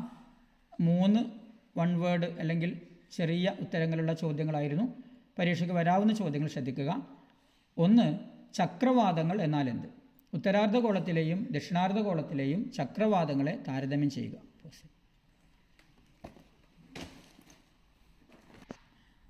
ചക്രവാതങ്ങൾ എന്ന് പറയുന്നത് മധ്യത്തിൽ ന്യൂനമർദ്ദവും ചുറ്റും ഉച്ചമർദ്ദവും വരുമ്പോൾ ആണ് ചക്രവാതങ്ങൾ ഉണ്ടാകുന്നത്. നേരെ തിരിച്ചാവുമ്പോഴാണ് പ്രതിചക്രവാതങ്ങൾ ഉണ്ടാകുന്നത്. അപ്പോൾ ചക്രവാതങ്ങളാണ് ഇവിടെ പരീക്ഷയ്ക്ക് ഇവിടെ ഈ ചോദ്യത്തിൽ ഉൾപ്പെടുന്നത്. ചക്രവാതങ്ങൾ എന്നാൽ എന്ത്? ദെൻ പ്രത്യേക കോഡുകളൊക്കെ ഉണ്ടാക്കി അത് തെറ്റാതെ മനസ്സിലാക്കി വെക്കുക. ഉത്തരാർദ്ധഗോളത്തിലെയും ദക്ഷിണാർദ്ധഗോളത്തിലെയും ചക്രവാതങ്ങളെ താരതമ്യം ചെയ്യുക. ഉപ്രഖ ദശഖ. ഉത്തരാർദ്ധഗോളത്തിൽ പ്രതിചക്രവാതമാണ് ഘടികാരദിശ, ദക്ഷിണാർദ്ധഗോളത്തിൽ ചക്രവാതമാണ് ഘടികാരദിശ. അപ്പോൾ ആ രീതിയിൽ ശ്രദ്ധിക്കുക. ദക്ഷിണാർദ്ധഗോളത്തിൽ ചക്രവാതങ്ങൾ ഘടികാരദിശയിലാണ് ഉണ്ടാവുക. അത് ഒന്ന് ചിത്രീകരിച്ച് നോക്കി കൂടി ചെയ്ത് വ്യക്തമായി മനസ്സിലാക്കി വെക്കുക. ദെൻ കരക്കാറ്റും കടൽക്കാറ്റും. പകൽ കടൽക്കാറ്റാണ്, രാത്രിയാണ് കരക്കാറ്റുണ്ടാകുന്നത്. കാരണങ്ങളിലേക്ക് ശ്രദ്ധിച്ചുകൊണ്ട് ശരിയായ രീതിയിൽ ഉത്തരം എഴുതുക. പർവ്വതക്കാറ്റും താഴ്വരക്കാറ്റും. പർവ്വതക്കാറ്റ്, കാറ്റ് നമുക്കറിയാം എവിടെ നിന്നാണോ പുറപ്പെടുന്നത് അതിനനുസരിച്ചാണ് പേര്. പർവ്വത മുകളിൽ നിന്ന് വീശുന്ന കാറ്റാണ് പർവ്വതക്കാറ്റ്, താഴ്വരയിൽ നിന്ന് വീശുന്ന കാറ്റാണ് താഴ്വരക്കാറ്റ്. ദെൻ മൺസൂൺ കാറ്റുകൾ രൂപം കൊള്ളാൻ ഇടയായ കാരണമായ ഘടകങ്ങൾ എന്തെല്ലാം? ഇവിടെ 3 മാർക്കിന് പരീക്ഷയ്ക്ക് ചോദിച്ച ചോദ്യം 5 മാർക്കിന് പരീക്ഷയ്ക്ക് ചോദിച്ച ചോദ്യം മൺസൂൺ കാറ്റുകളെക്കുറിച്ചായിരുന്നു. ഇവിടെ 3 മാർക്കിന് അത് ഒന്നുകൂടി ലളിതമായ രീതിയിൽ മൺസൂൺ കാറ്റുകൾ രൂപം കൊള്ളാനിടയായ കാരണങ്ങൾ ചോദിക്കാം. മൺസൂൺ കാറ്റുകൾ രൂപം കൊള്ളാനിടയാകുന്ന കാരണങ്ങൾ എന്ന് പറയുന്നത് സൂര്യൻ്റെ അയനം, കോറിയോലിസ് പ്രഭാവം, അതുപോലെ തപനത്തിലെ വ്യത്യാസങ്ങൾ എന്നിവയാണ്. ദെൻ താഴെ കാണിച്ച പ്രാദേശികവാദങ്ങളുടെ സവിശേഷതകൾ. ഇങ്ങനെ 5 പ്രാദേശികവാദങ്ങൾ എല്ലാം കൂടി വരില്ല, ഏതെങ്കിലും 3 എണ്ണമായിരിക്കും ഒരുപക്ഷെ വരുന്നത്. Question number 6. തെക്കു പടിഞ്ഞാറൻ മൺസൂൺ കാറ്റുകൾ രൂപം കൊള്ളുന്നത് എങ്ങനെയാണ് തെക്കുകിഴക്കൻ വാണിജ്യവാദങ്ങൾ തെക്കു പടിഞ്ഞാറൻ മൺസൂൺ കാറ്റുകളായി മാറുന്നത് എന്ന് വിശദീകരിക്കേണ്ടതുണ്ട്. 7ാമത്തെ ചോദ്യം. കാറ്റിൻ്റെ വേഗതയെയും ദിശയെയും സ്വാധീനിക്കുന്ന ഘടകങ്ങൾ ഏതെല്ലാം? കാറ്റിൻ്റെ വേഗതയെയും ദിശയെയും സ്വാധീനിക്കുന്ന 3 ഘടകങ്ങളാണുള്ളത്. എന്തൊക്കെയാണ്? മർദ്ദചരിവ്, ഘർഷണം, കോറിയോലിസ് പ്രഭാവം. ഈ 3 കാര്യങ്ങളും എങ്ങനെയാണ് കാറ്റിൻ്റെ വേഗതയും ദിശയെയും സ്വാധീനിക്കുന്നതെന്നുള്ള വിശദീകരിക്കേണ്ടത് കൂടി ഉണ്ട്. 8ാമത്തെ ചോദ്യം. താപം, ഉയരം, ആർദ്രത എന്നിവ അന്തരീക്ഷ മർദ്ദത്തെ സ്വാധീനിക്കുന്നത് എങ്ങനെയാണ്? അപ്പോൾ 3 കാര്യങ്ങളും അന്തരീക്ഷ മർദ്ദത്തെ സ്വാധീനിക്കുന്നത് വിപരീത അനുപാതത്തിലാണ്. താപം കൂടുമ്പോൾ മർദ്ദം കുറയുന്നു, ഉയരം കൂടുമ്പോൾ മർദ്ദത കുറയുന്നു, ആർദ്രത കൂടുമ്പോൾ മർദ്ദം കുറയുന്നു. ആ രീതിയിൽ അവിടെ ഉത്തരങ്ങൾ രേഖപ്പെടുത്തേണ്ടതുണ്ട്. 5 മാർക്കിന് പരീക്ഷയ്ക്ക് ചോദിച്ച ചോദ്യം അവിടെ കാണാം. വരാവുന്ന ചില ചോദ്യങ്ങൾ. ഉപധ്രുവീയ ന്യൂനമർദ്ദ മേഖലകളും ധ്രുവീയ ഉച്ചമർദ്ദ മേഖലകളും രൂപം കൊള്ളുന്നത് എങ്ങനെ? നമുക്കറിയാം 4 മർദ്ദമേഖലകളാണുള്ളത്. അപ്പോൾ ആ 4 മർദ്ദമേഖലകൾ ഈ രീതിയിൽ ഒരു ചോദ്യം ഇങ്ങനെ വരാം. 2ാമത്തെ ചോദ്യം ശ്രദ്ധിച്ചാൽ മനസ്സിലാവും. മറ്റ് 2 മർദ്ദമേഖലകൾ ചോദിക്കാം. അതിനിടയിൽ വീശുന്ന സ്ഥിരവാദം. അപ്പോൾ ഇവിടെ ഈ 7 മർദ്ദമേഖലകൾ, 4 മർദ്ദമേഖലകളാണ്, പക്ഷേ 2 ഭാഗത്തും 3 എണ്ണവും മധ്യത്തിൽ മധ്യരേഖ ന്യൂനമർദ്ദ മേഖലയും, ഇങ്ങനെ 7 മർദ്ദമേഖലകളുണ്ടല്ലോ. ഈ 7 മർദ്ദമേഖലകൾക്കിടയിൽ വീശുന്ന കാറ്റുകളെയും കുറിച്ചുള്ള ഒരു കൃത്യമായ ധാരണ ഉണ്ടാക്കേണ്ടതുണ്ട്. ദെൻ മറ്റൊരു ചോദ്യം. ഏതെല്ലാമാണ് ആഗോള വാദങ്ങൾ അഥവാ സ്ഥിരവാദങ്ങൾ? സ്ഥിരവാദങ്ങൾ ഏതെല്ലാമാണ്? വാണിജ്യവാദം, പശ്ചിമവാദം, ധ്രുവീയവാദം. ഏതെങ്കിലും 2 ആഗോളവാദങ്ങളുടെ സവിശേഷതകൾ വിശദമാക്കുക. ആ രൂപത്തിലും പ്രധാനമായ ഒരു ചോദ്യമാണ് അത്. ദെൻ 3ാമത്തെ അധ്യായത്തിൽ നിന്ന് 8 മാർക്കിൻ്റെ ചോദ്യമാണ്. 4 മാർക്കിൻ്റെ 2 ചോദ്യമായിട്ടാണ് പരീക്ഷയ്ക്ക് ഉണ്ടായത്. അപ്പോൾ ആ രീതിയിൽ വന്ന ചോദ്യങ്ങൾ ഇവിടെ കാണാം.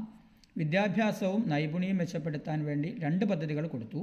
ആ പദ്ധതികളുടെ ലക്ഷ്യങ്ങൾ എഴുതാണ് ചോദിച്ചത്. ഒന്ന്. മറ്റൊന്ന് തൊഴിൽ പങ്കാളിത്ത നിരക്കും ആശ്രയത്വ നിരക്കും താരതമ്യം ചെയ്യുക എന്നാണ്. വരാവുന്ന ചോദ്യങ്ങൾ ശ്രദ്ധിക്കുക. ജനന നിരക്ക്, മരണനിരക്ക്, കുടിയേറ്റം എന്നിവ ജനസംഖ്യയിൽ വരുത്തുന്ന സ്വാധീനം വിശദമാക്കുക. ജനന നിരക്ക് കൂടുമ്പോൾ ജനസംഖ്യ വർദ്ധിക്കുന്നു, മരണനിരക്ക് കൂടുമ്പോൾ ജനസംഖ്യ കുറയുന്നു, കുടിയേറ്റം ഒരു രാജ്യത്തെ ജനസംഖ്യ വർദ്ധിപ്പിക്കുന്നു, മറ്റൊരു രാജ്യത്തെ ജനസംഖ്യ കുറക്കുന്നു. ആ രൂപത്തിലാണ് അവിടെ ഉത്തരം എഴുതേണ്ടത്. താഴെ കാണിച്ച പദ്ധതികളുടെ ലക്ഷ്യങ്ങൾ എന്തെല്ലാം? സംയോജിത ശിശുവികസന സേവന പരിപാടി ICDS, national skill development monetary reward scheme. അപ്പോൾ ICDS പദ്ധതിയുടെ ലക്ഷ്യം എന്ന് പറയുന്നത് 6 വയസ്സ് വരെയുള്ള ശിശുക്കളുടെ സമഗ്ര വികസനം, ഗർഭിണികളുടെയും മുലയൂട്ടുന്ന അമ്മമാരുടെയും ആരോഗ്യ പരിപാലനം. അതേപോലെ national skill development and monetary reward scheme എന്ന് പറയുന്നത് യുവജനങ്ങളുടെ തൊഴിൽ നൈപുണ്യം മെച്ചപ്പെടുത്തുക, തൊഴിൽ വൈദഗ്ധ്യം നേടിയവരുടെ ലഭ്യത ഉറപ്പുവരുത്തുക. മാനവ വിഭവശേഷി വികസനത്തിൻ്റെ ഏതെങ്കിലും തലങ്ങൾ പട്ടികപ്പെടുത്തുക. ഏതെങ്കിലും തലങ്ങളല്ല, മാനവ വിഭവശേഷി വികസനത്തിൻ്റെ തലങ്ങൾ പട്ടികപ്പെടുത്തുക. മാനവ വിഭവശേഷി വികസനത്തിന് 4 തലങ്ങളുണ്ട്. എന്താണ്? വ്യക്തിതലം, കുടുംബതലം, സമൂഹതലം, രാഷ്ട്രതലം. അപ്പോൾ ആ 4 തലങ്ങളാണ് അവിടെ പട്ടികപ്പെടുത്തേണ്ടത്. ഓരോന്നും അതൊരു സെൻറ്റൻസ് രൂപത്തിലാണ്, കൃത്യമായി പോയിൻ്റായിട്ട് ടെക്സ്റ്റ് ബുക്കിലുണ്ട്, ശ്രദ്ധിക്കുക. ജനസംഖ്യാ പഠനം കൊണ്ടുള്ള പ്രയോജനങ്ങൾ എന്തെല്ലാം, അതും പോയിൻ്റായിട്ട് തന്നെ ടെക്സ്റ്റ് ബുക്കിൽ നിങ്ങൾക്ക് കണ്ടെത്താവുന്നതാണ്. പ്രത്യേകം ശ്രദ്ധിച്ച് പഠിക്കുക. മറ്റ് ചോദ്യങ്ങൾ ശ്രദ്ധിക്കുക. മാനവവിഭവശേഷി മെച്ചപ്പെടുത്തുന്നത് കൊണ്ടുള്ള പ്രയോജനങ്ങൾ എന്തെല്ലാം? ആരോഗ്യപരിപാലനം രാജ്യപുരോഗതിക്ക് സഹായകമാകുന്നതെങ്ങനെ? ആരോഗ്യപരിപാലനം രാജ്യപുരോഗതിക്ക് സഹായകമാകുന്നതെങ്ങനെ? നമ്മൾ 4 പോയിൻ്റായിട്ട് തന്നെ ടെക്സ്റ്റ് ബുക്കിലുള്ളതാണ്.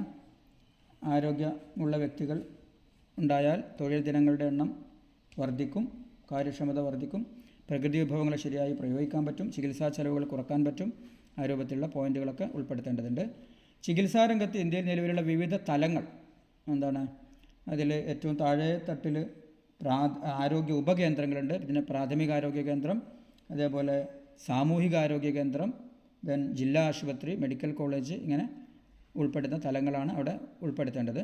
ദെൻ മാനവവിഭവത്തിൻ്റെ ഗണപരമായ സവിശേഷതകൾ, ജനസംഖ്യാ വലുപ്പം, ജനസംഖ്യാ ഘടന, അതുപോലെ ജനസാന്ദ്രത തുടങ്ങിയ കാര്യങ്ങളൊക്കെ ഉൾപ്പെടുത്തി എഴുതണം.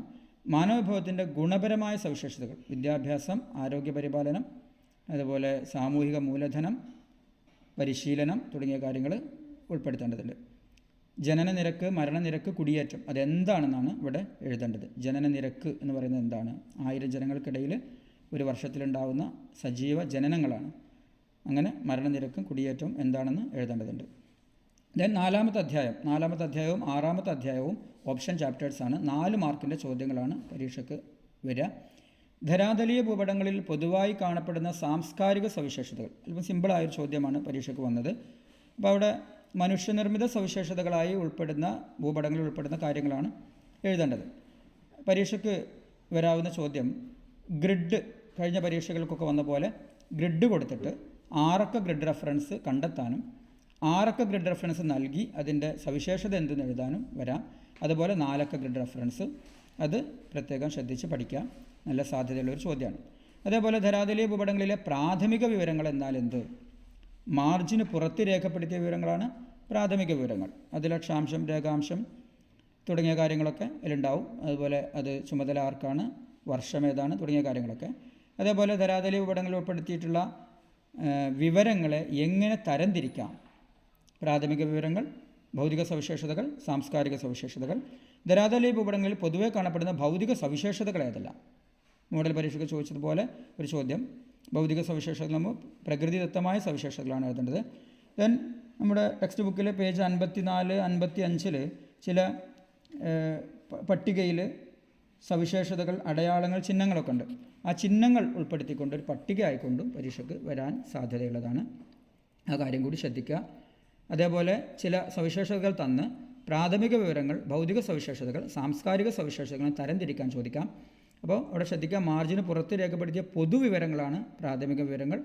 ഭൗതിക സവിശേഷതകൾ എന്ന് പറയുന്നത് പ്രകൃതിദത്തമായ സവിശേഷതകളാണ്. സാംസ്കാരിക സവിശേഷതകൾ എന്ന് പറയുന്നത് മനുഷ്യനിർമ്മിതമായ സവിശേഷതകളാണ്. ഇവിടെ ഉദാഹരണത്തിൽ നോക്കിയാൽ കാണാം, റോഡ് അതിൽ എന്താണ്? സാംസ്കാരിക സവിശേഷതയാണ്. വനം, നദിയൊക്കെ ഭൗതിക സവിശേഷതയാണ്. തോത് എന്ന് പറയുന്നത് പ്രാഥമിക വിവരമാണ്. 5ാമത്തെ ചാപ്റ്ററിൽ നിന്ന് 4 മാർക്കിൻ്റെ ചോദ്യമാണ്. 1 മാർക്കിൻ്റെ ഒരു ചോദ്യവും 3 മാർക്കിൻ്റെ ഒരു ചോദ്യവുമായിട്ടാണ് വന്നിട്ടുള്ളത്. അതിൽ കേന്ദ്ര സർക്കാർ ചുമത്തുന്ന നികുതിയിൽ ഉൾപ്പെടാത്തതേത്?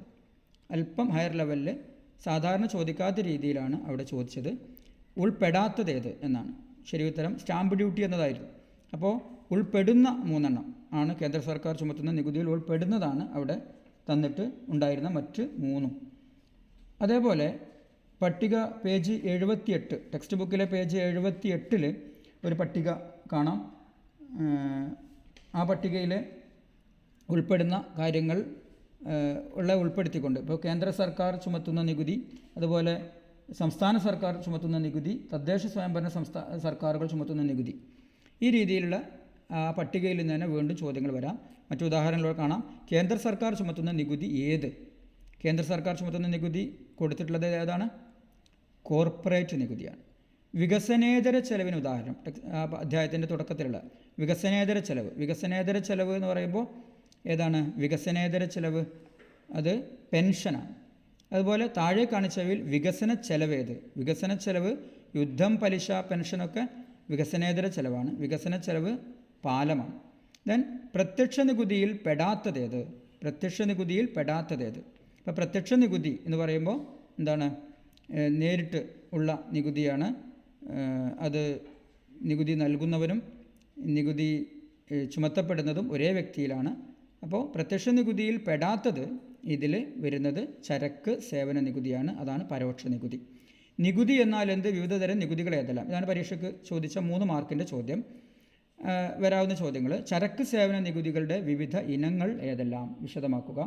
ചരക്ക് സേവന നികുതി എന്ന് പറയുന്നത് ജി എസ് ടിയുടെ വിവിധ ഇനങ്ങൾ എന്ന് പറയുമ്പോൾ അത് ഏതൊക്കെയാണ്? ജി എസ് ടിയുടെ വിവിധ ഇനങ്ങൾ എന്ന് പറയുന്നത് G S T, central G S T, state G S T, അതുപോലെ ഇൻ്റഗ്രേറ്റഡ് ജി എസ് ടി, സംയോജിത ജി എസ് ടി. ഈ രീതിയിലാണ് 3 ഇനങ്ങളുള്ളത്. അതിൻ്റെ ഓരോന്നിൻ്റെയും പ്രത്യേകതകൾ വിശദീകരിക്കേണ്ടതുണ്ട്.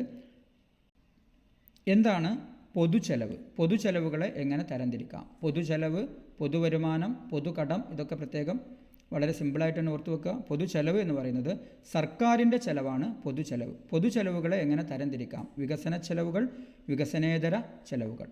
അപ്പോൾ വികസന ചെലവുകൾ എന്താണ്, വികസനേതര ചെലവ് എന്താണെന്നും കൂടി അവിടെ എഴുതേണ്ടതുണ്ട്. ദെൻ പൊതുവരുമാനം എന്നാൽ എന്ത്? പൊതുവരുമാനത്തെ എങ്ങനെ തരംതിരിക്കാം? പൊതുവരുമാനം എങ്ങനെ തരംതിരിക്കാം? നികുതി വരുമാനം, നികുതിയേതര വരുമാനം. കേന്ദ്ര സർക്കാർ ചുമത്തുന്ന വിവിധ ഇനം നികുതികൾ ഏതെല്ലാം? ഒന്ന് വ്യക്തിഗത ആദായ നികുതി, മറ്റൊന്ന് കോർപ്പറേറ്റ് നികുതി. എന്താണ് അത് വിശദീകരിക്കേണ്ടതുണ്ട്. ദെൻ എന്താണ് പൊതുകടം? പൊതുകടത്തെ എങ്ങനെ തരംതിരിക്കാം? പൊതുകടം 2 തരത്തിലുണ്ട്. എന്നാണ്? ആഭ്യന്തര കടം, വിദേശ കടം. ദെൻ പ്രത്യക്ഷ നികുതിയുടെയും പരോക്ഷ നികുതിയുടെയും സവിശേഷതകൾ വിശദമാക്കുക. പ്രധാനപ്പെട്ട ചോദ്യമാണ്, എങ്കിലും പരീക്ഷയ്ക്ക് വരാൻ സാധ്യത അല്പം കുറവ് കണ്ടതുകൊണ്ടാണ് 6ാമതായി ചേർത്തിട്ടുള്ളത്. പ്രത്യക്ഷ നികുതിയുടെയും പരോക്ഷ നികുതിയുടെയും സവിശേഷതകൾ പ്രത്യേകം ശ്രദ്ധിച്ച് പഠിക്കേണ്ടതുണ്ട്. ജി എസ് ടി സമിതി ഏതെല്ലാം കാര്യങ്ങളിൽ ശുപാർശ നൽകുന്നു? ജി എസ് ടി സമിതി ശുപാർശ നൽകുന്നത് ജി എസ് ടി സമിതിയാണ്. ജി എസ് ടിയിൽ ലയിപ്പിക്കേണ്ട നികുതികൾ, സെസ്സുകൾ, സർചാർജുകളൊക്കെ നിശ്ചയിക്കുന്നത്. നികുതിയിൽ വരുത്തേണ്ടതും ഒഴിവാക്കേണ്ടതുമായ സാധനങ്ങളും സേവനങ്ങളും ഒക്കെ അവർ ആണ് തീരുമാനിക്കുന്നത്. നികുതി നിരക്കുകൾ നിശ്ചയിക്കുന്നുണ്ട്. നിലവിൽ 4 നികുതി നിരക്കുകളാണുള്ളത്. അതിലെന്തെങ്കിലുമൊക്കെ മാറ്റം വരുത്തണോ എന്നൊക്കെ നിശ്ചയിക്കുന്നവരാണ്. അതുപോലെ ഒഴിവാക്കപ്പെടേണ്ട സാധനങ്ങൾ ഈ ജി എസ് ടിയിൽ ഉൾപ്പെടുത്തേണ്ട സമയം ഒക്കെ അവർ പറയും. അപ്പോൾ അത്തരം കാര്യങ്ങളൊക്കെ അതിൽ ഉൾപ്പെടുത്തണം. ദെൻ എന്താണ് ബജറ്റ്? എന്താണ് ബജറ്റ്? ഒരു സാമ്പത്തിക വർഷത്തിൽ സർക്കാർ പ്രതീക്ഷിക്കുന്ന വരവും പ്രതീക്ഷിക്കുന്ന ചെലവും ഉൾപ്പെടുത്തിയ വാർഷിക ധനകാര്യ രേഖയാണ്. ദെൻ ബജറ്റുകൾ 3 തരം. ആ 3 ബജറ്റുകളുടെയും പേരുകൾ മാത്രം അവിടെ എഴുതണം. ദെൻ ഇന്ത്യയിൽ പൊതുകടം വർദ്ധിക്കാൻ കാരണം. അപ്പോൾ ചോദ്യം ശ്രദ്ധിക്കുക. ഇന്ത്യയിൽ പൊതുകടം വർദ്ധിക്കാൻ കാരണം എന്നുള്ളതും അതേപോലെ തന്നെ ഇന്ത്യയിൽ പൊതുചെലവുകൾ വർദ്ധിക്കാൻ കാരണം എന്നുള്ളതും ഏകദേശം ഒരേ ഉത്തരമാണ് രണ്ടിനുള്ളത്. ശ്രദ്ധിച്ച് പഠിക്കുക. ഇതേ ചോദ്യത്തിന് പകരം അതും ചോദ്യമായിട്ട് വരാവുന്നതാണ്. എന്താണ് ധനനയം? ധനനയം എന്ന് പറയുന്നത് എന്താണ്? സർക്കാരിൻ്റെ പൊതുവരുമാനം, പൊതുചെലവ്, പൊതുകടം എന്നിവയെക്കുറിച്ചുള്ള സർക്കാർ നയമാണ് ധനനയം. ധനനയത്തിൻ്റെ ലക്ഷ്യങ്ങൾ എന്തെല്ലാം? സാമ്പത്തിക സ്ഥിരത കൈവരിക്കുക, തൊഴിലവസരങ്ങൾ വർദ്ധിപ്പിക്കുക, ഇതൊക്കെയാണ് ധനനയത്തിൻ്റെ ലക്ഷ്യങ്ങൾ. സർചാർജ്, സെസ് പ്രത്യേകം ശ്രദ്ധിച്ച് പഠിക്കണം. Surcharge, cess. ദെൻ പ്രധാന നികുതി ഇതര വരുമാന സ്രോതസ്സുകൾ എന്തെല്ലാം? 5 നികുതി ഇതര വരുമാന സ്രോതസ്സുകളുണ്ട്. അതിൽ നിന്ന് 4 പേര്, അതിൻ്റെ വിശദീകരണവും പ്രത്യേകം ശ്രദ്ധിച്ച് മനസ്സിലാക്കി പഠിക്കേണ്ടതുണ്ട്. ദെൻ അധ്യായം 6 4 മാർക്കിൻ്റെ ഒരൊറ്റ ചോദ്യമാണ് പരീക്ഷയ്ക്ക് വന്നത്. ഭൂസ്ഥിരോപഗ്രഹങ്ങളുടെ സവിശേഷതകൾ പട്ടികപ്പെടുത്തുക. അപ്പോൾ അവിടെ വരാവുന്ന ചോദ്യങ്ങൾ ശ്രദ്ധിക്കുക. ഭൂവിവര വ്യവസ്ഥയുടെ പ്രയോജനങ്ങൾ എന്തെല്ലാം? അപ്പോൾ ഭൂവിവര വ്യവസ്ഥ എന്ന് പറയുന്നത്, ഭൂവിവര വ്യവസ്ഥയുടെ പ്രയോജനങ്ങൾ എന്ന് പറയുമ്പോൾ ഭൂവിവര വ്യവസ്ഥ എന്താണ്? ഭൂവിവര വ്യവസ്ഥ എന്താണ് എന്നുള്ളതിൻ്റെ ഒരു നിർവചനം നോക്കിയാൽ തന്നെ അതിൻ്റെ ഭൂവിവര വ്യവസ്ഥയുടെ പ്രയോജനങ്ങൾ അതിൽ നിന്ന് തന്നെ നമുക്ക് മാറ്റി എടുക്കാവുന്നതാണ്. ഭൂവിവര വ്യവസ്ഥ എന്ന് പറയുന്നത് ഭൂവിവര വ്യവസ്ഥയുടെ നിർവചനത്തിൻ്റെ ഒരു ചില ഭാഗങ്ങളാണ് ശരിക്കും ഭൂവിവരവ്യവസ്ഥയുടെ പ്രയോജനങ്ങൾ എന്നുള്ളതിൽ കാണാൻ പറ്റുന്നത്. പിന്നെ ഭൗമോപരിതല സവിശേഷതകളെ സ്ഥാനീയമായി ചിത്രീകരിക്കുന്നതിന്, അതേപോലെ പല ഉറവിടങ്ങളിൽ നിന്നുള്ള വിവരങ്ങളെ സംയോജിപ്പിക്കുന്നതിന്, വിഷയങ്ങളെ നവീകരിക്കാനും കൂട്ടിച്ചേർക്കാനും തുടങ്ങിയ കാര്യങ്ങളൊക്കെയാണ് അതിൻ്റെ ഉത്തരങ്ങൾ. ദെൻ വിദൂര സംവേദന സാങ്കേതിക വിദ്യയുടെ പ്രയോജനങ്ങൾ. വിദൂര സംവേദന സാങ്കേതിക വിദ്യയുടെ പ്രയോജനങ്ങൾ എന്ന് പറയുമ്പോൾ അത് ഉപഗ്രഹ വിദൂര സംവേദനത്തിൻ്റെ പ്രയോജനങ്ങൾ എന്നുള്ള അർത്ഥത്തിൽ പരിഗണിച്ചാൽ നമുക്ക് പെട്ടെന്ന് തന്നെ അതിൻ്റെ ഉത്തരങ്ങൾ കണ്ടെത്താൻ കഴിയും. വിദൂര സംവേദന സാങ്കേതിക വിദ്യയുടെ പ്രയോജനങ്ങൾ എന്ന് പറയുമ്പോൾ അവിടെ വിദൂര സംവേദനം അല്ലെങ്കിൽ ഉപഗ്രഹ വിദൂര സംവേദനം കൊണ്ടുള്ള ഗുണങ്ങളാണ്. അവിടെ എന്തൊക്കെ കാര്യങ്ങൾക്കാണ് അത് ഉപയോഗിക്കുന്നത്? കാലാവസ്ഥാ നിർണ്ണയത്തിന് ഉപയോഗിക്കും, സമുദ്ര പര്യവേഷണത്തിന്, വരൾച്ച ബാധിത പ്രദേശങ്ങൾ കണ്ടെത്താൻ, അതുപോലെ കാട്ടുതീ കണ്ടെത്താൻ ഒക്കെ ഉപയോഗപ്പെടുത്തുന്നുണ്ട്. ദെൻ ആകാശീയ വിദൂര സംവേദനത്തിൻ്റെ പോരായ്മകൾ എന്തെല്ലാം? 4 പോയിൻ്റായിട്ട് തന്നെ ടെക്സ്റ്റ് ബുക്കിൽ കാണാം. Then spectral signature, spatial resolution, രണ്ടിൻ്റെ നിർവചനം പഠിക്കണം. ഗ്ലോബൽ പൊസിഷനിങ് സിസ്റ്റം GPS എന്താണ് എന്നത് എഴുതേണ്ടതുണ്ട്. ദെൻ പ്ലാറ്റ്ഫോമിനെ അടിസ്ഥാനമാക്കി വിദൂര സംവേദനത്തെ എങ്ങനെ തരംതിരിക്കാം? അപ്പോൾ 3 തരംതിരിക്കുക. അപ്പോൾ 3 പേരുകളാണ് അവിടെ എഴുതേണ്ടത്. എന്താണ് 3 പേരുകൾ? 3 ഒന്ന് ഭൗമ ഉപരിതലത്തിൽ നിന്ന് വിദൂര സംവേദനം നടത്തുന്നതാണ്. അതിൻ്റെ പറയുന്ന പേര് ഭൂതല ഛായാഗ്രഹണം. അതേപോലെ ആകാശീയ വിദൂര സംവേദനം, വിമാനങ്ങളിൽ വെച്ചോ ബലൂണുകളിൽ വെച്ചോ വിദൂര സംവേദനം നടത്തും. ഉപഗ്രഹ വിദൂര സംവേദനം. 3 ഏതെങ്കിലും 2 വിശദമാക്കാൻ കൂടി ചോദ്യത്തിൽ ഉണ്ടാകാം. ദെൻ ഉപഗ്രഹ വിദൂര സംവേദനം, ഉപഗ്രഹങ്ങൾ ഉപയോഗിച്ചുള്ള വിദൂര സംവേദനമാണ്. ഉപഗ്രഹ ഛായാചിത്രങ്ങൾ തയ്യാറാക്കുന്നത് എങ്ങനെ എന്ന് കൂടി അവിടെ എഴുതേണ്ടതുണ്ട്. ഭൗമ ഉപരിതലത്തിലുള്ള കേന്ദ്രങ്ങളിലേക്ക് അയച്ച് അവിടെ നിന്ന് അതിനെ വിലയിരുത്തിക്കൊണ്ട് ഉപഗ്രഹ ഛായാചിത്രങ്ങൾ തയ്യാറാക്കുന്നുണ്ട്. ദെൻ വിശദമാക്കുക ആകാശീയ ചിത്രങ്ങളിലെ ഓവർലാപ്പ്. ആകാശീയ ചിത്രങ്ങൾ തയ്യാറാക്കുമ്പോൾ അതിൽ ഉണ്ടാകുന്നൊരു സംവിധാനമാണ് ഓവർലാപ്പ്. അടുത്തടുത്ത 2 ആകാശീയ ചിത്രങ്ങൾ എന്ത് ചെയ്യും? തൊട്ടടുത്ത ചിത്രത്തിലെ ഏകദേശം 60% വീണ്ടും പകർത്തും. എന്തിനാണ്? തുടർച്ച നിലനിർത്തുന്നതിനും ത്രിമാന ദൃശ്യം ലഭ്യമാക്കുന്നതിനുമാണ്. സ്റ്റീരിയോസ്കോപ്പിക് വിഷൻ, സ്റ്റീരിയോസ്കോപ്പ് ഉപയോഗിച്ച് ഈ ത്രിമാന ദൃശ്യം ലഭ്യമാക്കുന്ന ഇതിനെയാണ് സ്റ്റീരിയോസ്കോപ്പിക് വിഷൻ എന്ന് പറയുന്നത്. ദെൻ ഭൂവിവരവ്യവസ്ഥയിൽ ഉപയോഗിക്കുന്ന സ്ഥാനീയ വിവരങ്ങൾ, അക്ഷാംശ രേഖാംശ സ്ഥാനത്ത് ആസ്പദമാക്കിയ വിവരം. വിശേഷണങ്ങൾ, മറ്റു കാര്യങ്ങളാണ് വിശേഷണങ്ങളെന്ന് ഉദ്ദേശിക്കുന്നത്. എന്താണ് ഭൂവിവരവ്യവസ്ഥ? നേരത്തെ സൂചിപ്പിക്കുകയുണ്ടായി. അതേപോലെ തന്നെ ഭൂവിവരവ്യവസ്ഥയിൽ ഉപയോഗിക്കുന്ന വിശകലന രീതികളിൽ ഏതെങ്കിലും 2 വിശദമാക്കുക. ഭൂവിവരവ്യവസ്ഥയിൽ 3 തരം വിശകലന രീതികളാണ് ഉപയോഗിക്കുന്നത്. നമുക്കറിയാം ഭൂവിവരവ്യവസ്ഥയിൽ ഉപയോഗിക്കുന്ന വിശകലന രീതികൾ എന്തൊക്കെയാണ്? ഓവർലേ വിശകലനം, ആവൃത്തി വിശകലനം, ശൃംഖലാ വിശകലനം. അത് എന്താണ്, എവിടെയാണെന്ന് എഴുതേണ്ടതുണ്ട്. ഊർജ്ജ ഉറവിടത്തെ അടിസ്ഥാനമാക്കി വിദൂര സംവേദനത്തെ എങ്ങനെ തരംതിരിക്കാം? പ്രത്യക്ഷ വിദൂര സംവേദനം, പരോക്ഷ വിദൂര സംവേദനം.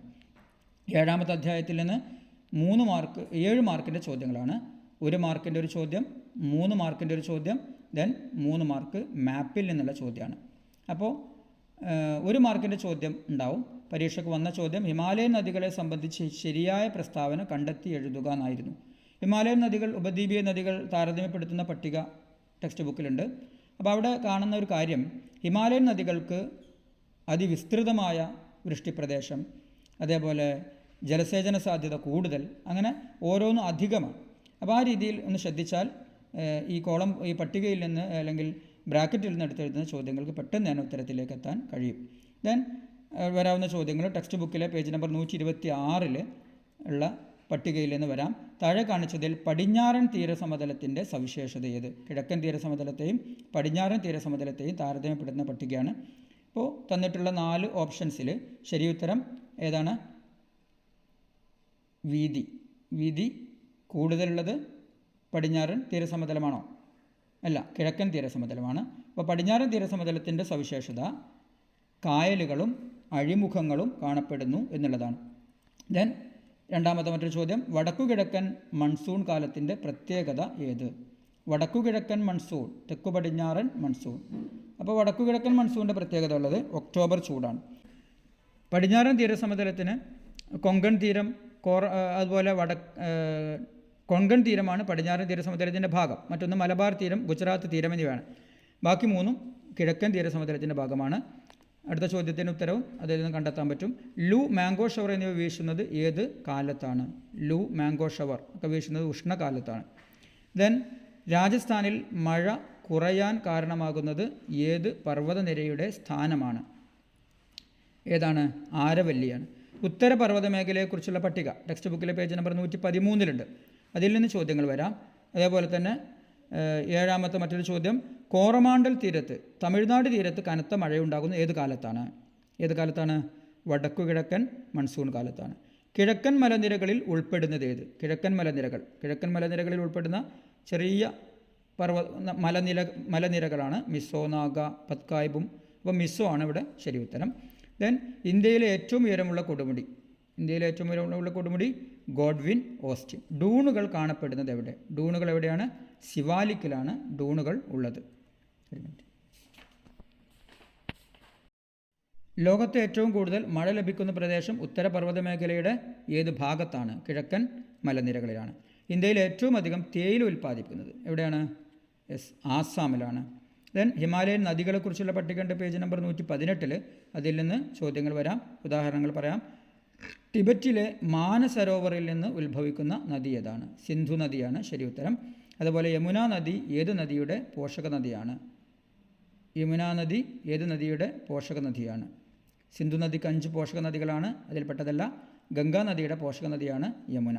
ദെൻ ഇന്ത്യയുടെ ധാന്യപ്പുര എന്നറിയപ്പെടുന്ന ഭൂപ്രകൃതി വിഭാഗം ഏതാണ്? ഇന്ത്യയുടെ ധാന്യപ്പുര ഏതാണ്? ഉത്തര മഹാസമതലം. അതേപോലെ മറ്റൊരു ചോദ്യമാണ്, ഏറ്റവും വിസ്തൃതവും ഏറ്റവും പഴക്കം ചെന്നതുമായ ഭൂപ്രകൃതി വിഭാഗം ഏതാണ്? അതേതാണ്? ഉപദ്വീപീയ പീഠഭൂമിയാണ്. ഉപദ്വീപീയ പീഠഭൂമിയിലെ ഏറ്റവും ഉയരമുള്ള കൊടുമുടി ഏതാണ്? ആനമുടിയാണ്.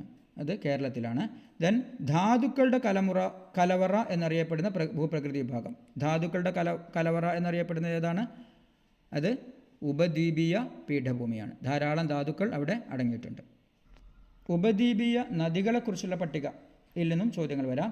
അവിടെ 6 ഉപദ്വീപീയ നദികളുണ്ട്. 4 കിഴക്കോട്ട് ഒഴുകുന്നതാണ്, 2 പടിഞ്ഞാറോട്ട് ഒഴുകുന്നതാണ്. മഹാനദി, ഗോദാവരി, കൃഷ്ണ, കാവേരി. അപ്പോൾ ചോദ്യങ്ങൾ ശ്രദ്ധിക്കുക. മഹാരാഷ്ട്രയിലെ മഹാബലേശ്വർ കുന്നുകളിൽ നിന്ന് ഉത്ഭവിക്കുന്ന ഉപദ്വീപീയ നദി ഏതാണ്? ശരി ഉത്തരം കൃഷ്ണ നദിയാണ്. അതേപോലെ തന്നെ കബനി, അമരാവതി തുടങ്ങിയവ പോഷക നദികളായിട്ടുള്ള ഉപദ്വീപീയ നദി ഏതാണ്? ഈ രൂപത്തിൽ പോഷക നദികളൊക്കെ പ്രത്യേകം ശ്രദ്ധിക്കണം. കാവേരിയാണ് ശരി ഉത്തരം. ഉപദ്വീപീയ നദികളിൽ ഏറ്റവും നീളമുള്ളത് ഏതാണ്? ഏറ്റവും നീളമുള്ള ഉപദ്വീപീയ നദി 1465 കിലോമീറ്റർ നീളമുള്ള ഗോദാവരി നദിയാണ്. ദെൻ ഇന്ത്യയിലെ ശൈത്യകാലത്തിൻ്റെ പ്രത്യേകത എന്ത്? ശൈത്യകാലത്തുള്ള പ്രതിഭാസമാണ് പശ്ചിമ അസ്വസ്ഥത. ദെൻ 3 മാർക്കിന് വരാവുന്ന ചോദ്യങ്ങൾ, ഇന്ത്യയുടെ കാലാവസ്ഥ, ജനജീവിതം എന്നിവ രൂപപ്പെടുന്നതിൽ ഉത്തര പർവ്വത മേഖല വഹിച്ച പങ്ക് പരിശോധിക്കുക എന്നുള്ളതാണ് പരീക്ഷയ്ക്ക് വന്ന ചോദ്യം. ഒരുപാട് ചോദ്യങ്ങൾക്ക് സാധ്യതയുള്ള ഒരു അധ്യായമാണിത്. ഇവിടെ കുറേ ചോദ്യങ്ങൾ കൊടുത്തിട്ടുണ്ട്. ഇവിടെ ഒരുപാട് ചോദ്യങ്ങൾക്ക് സാധ്യതയുള്ളതുകൊണ്ടാണ് ഇത്രയധികം ചോദ്യങ്ങൾ നൽകിയിട്ടുള്ളത്. ഹിമാലയൻ നിലകളിൽ ഉൾപ്പെട്ട ഹിമാദ്രിയുടെ സവിശേഷതകൾ എന്തെല്ലാം? ഹിമാദ്രി, ഹിമാചൽ, സിവാലിക്. ഹിമാലയൻ നിരകളിൽ പെടുന്ന 3 ഭാഗങ്ങളാണ് ഹിമാദ്രി, ഹിമാചൽ, സിവാലിക്. ഹിമാദ്രി ആണെങ്കിൽ ഏറ്റവും ഉയരം കൂടിയ പർവ്വതനിരയാണ്. ശരാശരി ഉയരം 6000 മീറ്ററാണ്.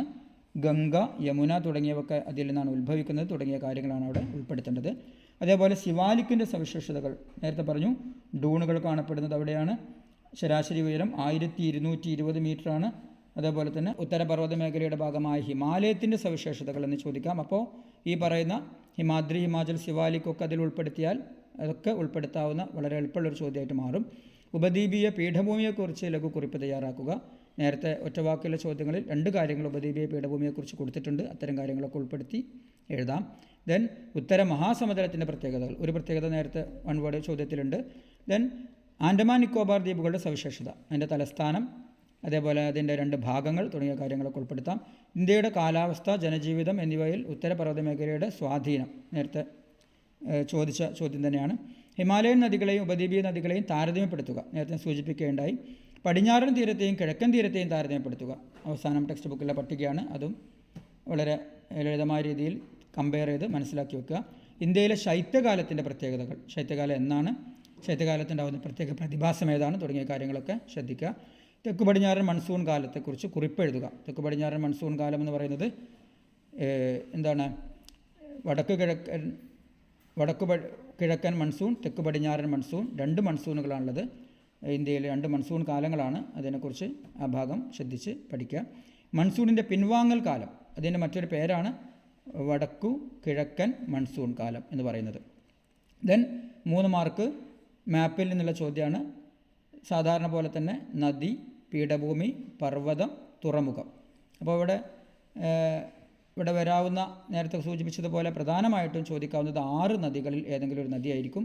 അതുപോലെ പീഠഭൂമികൾ ആണെങ്കിൽ മാൾവ, ഛോട്ടാ നാഗ്പൂർ, ഡക്കാൻ, പിന്നെ കച്ച് ഉപദ്വീപ്, കത്തിയവാർ ഉപദ്വീപ്, ഇതിലേതെങ്കിലും ഒരെണ്ണം ചോദിക്കാം. ആരവല്ലി പർവ്വതം മോഡലിൽ ചോദിച്ചു. അതേപോലെ വേറെയും 4 പർവ്വതങ്ങൾ അവിടെ പ്രധാനമായും ചോദിക്കാൻ സാധ്യതയുള്ളത്. അതിൽ നിന്ന് ഏതെങ്കിലും ഒന്നാണ് ഉണ്ടാവാൻ സാധ്യതയുള്ളത്. തുറമുഖങ്ങളാകെ 12 എണ്ണമാണ്. 6 തുറമുഖങ്ങൾ പടിഞ്ഞാറ് ഭാഗത്തും 6 തുറമുഖങ്ങൾ കിഴക്ക് ഭാഗത്തുമാണ്. 12 തുറമുഖങ്ങളും മനസ്സിലാക്കി വെക്കേണ്ടതുണ്ട്. ദെൻ 8ാമത്തെ അധ്യായം, അതിൽ നിന്നും ഇതേപോലെ 5 മാർക്കിൻ്റെ ചോദ്യങ്ങളുണ്ട്. 1 മാർക്കിൻ്റെ ഒരു ചോദ്യം, 3 മാർക്കിൻ്റെ ഒരു ചോദ്യം, ഒരു മാപ്പിൽ നിന്നുള്ള ചോദ്യം. 1 മാർക്കിൻ്റെ ചോദ്യമായിട്ട് പരീക്ഷയ്ക്ക് വന്ന ചോദ്യം പാരമ്പര്യേതര ഊർജ്ജ സ്രോതസ്സ് ഏത് എന്നാണ്. അപ്പോൾ ശരിയുത്തരം സൗരോർജ്ജമായിരുന്നു. ടെക്സ്റ്റ് ബുക്കിൽ പേജ് നമ്പർ 152 ആണവ നിലയങ്ങളുടെ പട്ടികയിൽ നിന്ന് ചോദ്യങ്ങൾ വരാവുന്നതാണ്. ആണവ നിലയങ്ങളുടെ പട്ടികയിൽ വിവിധ പ്രദേശങ്ങളിലെ ആണവ നിലയങ്ങളും ഓരോന്നും ഏത് സംസ്ഥാനത്താണെന്നും കൊടുത്തിട്ടുണ്ട്. ശ്രദ്ധിക്കുക ചോദ്യം, ഗുജറാത്തിലെ ആണവ നിലയം ഏതാണ്? ഗുജറാത്തിലെ ആണവ നിലയം ഏതാണ്? കാക്രാപാറയാണ്. അതേപോലെ തന്നെ പാരമ്പര്യേതര ഊർജ്ജ സ്രോതസ് ഏത് എന്ന് പരീക്ഷയ്ക്ക് ചോദിച്ചു. പാരമ്പര്യ ഊർജ്ജ സ്രോതസ് ഏത് എന്ന് തിരിച്ച് ചോദിക്കാം. പാരമ്പര്യ ഊർജ്ജ സ്രോതസ് എന്ന് പറയുമ്പോൾ കൽക്കരി അല്ലെങ്കിൽ പെട്രോൾ. ഇന്ത്യയിൽ ആദ്യമായി പാരമ്പര്യം ഖനനം ചെയ്തത് എവിടെയാണ്? ഇന്ത്യയിൽ ആദ്യമായി പെട്രോളിയം ഖനനം ചെയ്തത് ഡിഗ്ബോയ് ആണ്. ഇന്ത്യയിലെ ഏറ്റവും വലിയ എണ്ണപ്പാടമാണ് മുംബൈ ഹൈ. അപ്പോൾ ആ രീതിയിൽ പ്രത്യേകം ശ്രദ്ധിച്ച് ഉത്തരങ്ങൾ മനസ്സിലാക്കി വെക്കാം. ഇന്ത്യയിലെ ഏറ്റവും വലിയ ധാതു അധിഷ്ഠിത വ്യവസായം, ധാതു അധിഷ്ഠിത വ്യവസായങ്ങളിൽ ഏറ്റവും വലുത് ഇരുമ്പുരുക്ക് വ്യവസായമാണ്. പേജ് നമ്പർ 142 ചാർട്ട്, നാണ്യവിളകളെക്കുറിച്ചുള്ള ചാർട്ടുണ്ട്. ആ ചാർട്ടിനെ ആസ്പദമാക്കിയിട്ടുള്ള ചോദ്യങ്ങൾ വരാം. നാരുവിള താഴെ കാണിച്ചവയിൽ ഏത് എന്ന് ചോദിക്കാം. നാരുവിള, പാനീയവിള, സുഗന്ധവിള, മറ്റു വിളകൾ. അപ്പോൾ നാരുവിള ഏതാണ്? നാരുവിള അതിൽ ചണമാണ്. യൂണിവേഴ്സൽ ഫൈബർ എന്നറിയപ്പെടുന്നത് ഏത്? യൂണിവേഴ്സൽ ഫൈബർ എന്നറിയപ്പെടുന്നത് പരുത്തിയാണ്. ഇന്ത്യയിലെ ഏറ്റവും വലിയ കൃഷി അധിഷ്ഠിത വ്യവസായത്തിൻ്റെ ഉത്തരവും പരുത്തിയാണ്. കോട്ടണോപോളിസ് എന്നറിയപ്പെടുന്നത് അത് മുംബൈയാണ്. ഏറ്റവും അധികം കരിമ്പ് ഉൽപ്പാദിപ്പിക്കുന്ന സംസ്ഥാനം പശ്ചിമ ബംഗാൾ. ഏറ്റവും അധികം റബ്ബർ ഉൽപ്പാദിപ്പിക്കുന്ന ഇന്ത്യൻ സംസ്ഥാനം അത് കേരളമാണ്. ദെൻ പേജ് നമ്പർ 149 ഇരുമ്പുരുക്ക് വ്യവസായശാലകളെ സംബന്ധിച്ചുള്ള ഒരു പട്ടികയുണ്ട്.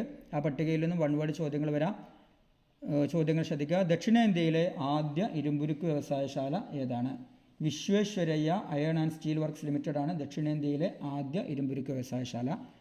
അതേപോലെ മറ്റ് ചോദ്യങ്ങൾ, അതിൻ്റെ 3ാമത്തെ സവിശേഷത എന്ന കോളത്തിലുള്ള മറ്റ് പ്രത്യേകതകളെ ആസ്പദമാക്കി ചോദ്യങ്ങൾ ഉണ്ടാവും. അതും കൂടി പ്രത്യേകം ശ്രദ്ധിക്കുക. ഇന്ത്യയിലെ ഏറ്റവും വലിയ കൽക്കരിപ്പാടം ജാർഖണ്ഡിലെ ഝാരിയാണ്. അതേപോലെ പേജ് നമ്പർ 156 ദേശീയ ജലപാതയെക്കുറിച്ചുള്ള പട്ടികയുണ്ട്.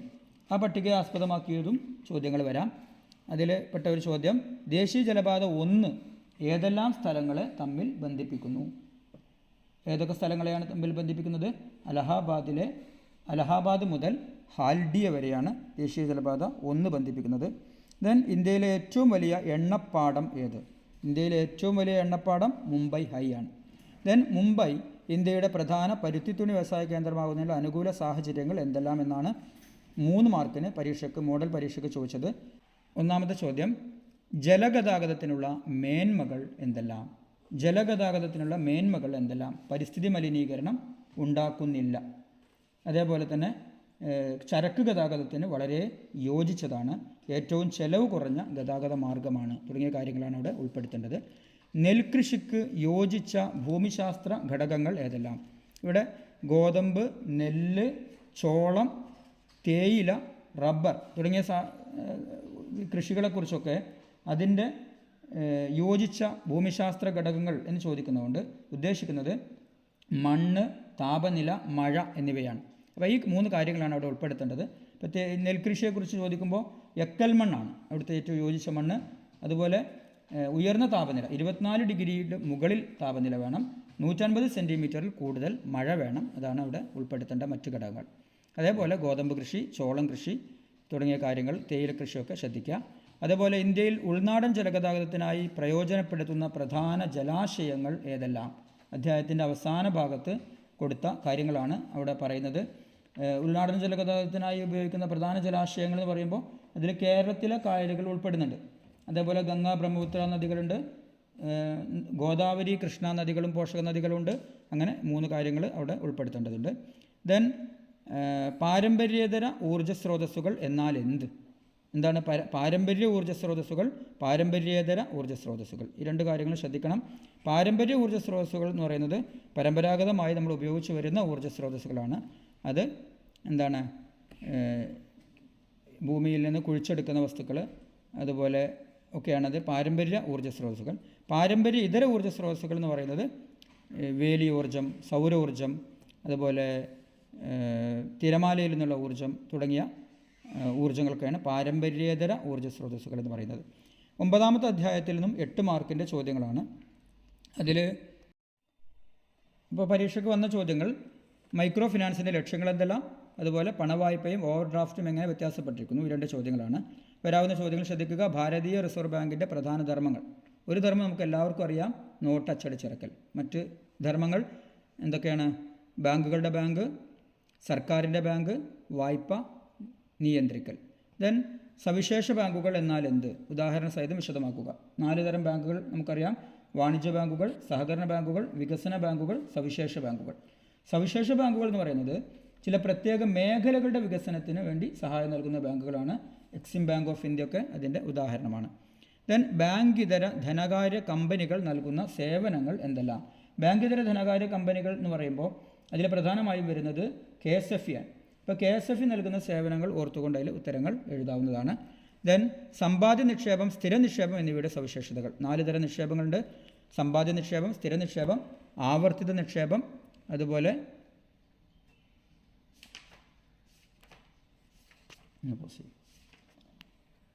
4 തരം നിക്ഷേപങ്ങളുണ്ട്: സമ്പാദ്യ നിക്ഷേപം, സ്ഥിര നിക്ഷേപം, പ്രചലിത നിക്ഷേപം, ആവർത്തിത നിക്ഷേപം.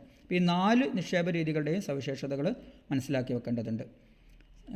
ഓരോന്നിൻ്റെയും പലിശ ഏതിലാണ് പലിശ ഉള്ളത്, പലിശ ഇല്ലാത്തത് ഏതിലാണ്, മറ്റുള്ളത് പലിശ കൂടുതലുള്ളത് ഏതാണ് തുടങ്ങിയ കാര്യങ്ങളൊക്കെ പ്രത്യേകം ശ്രദ്ധിച്ച് അതിനെക്കുറിച്ച് കമ്പയർ ചെയ്ത് മനസ്സിലാക്കി വെക്കുക.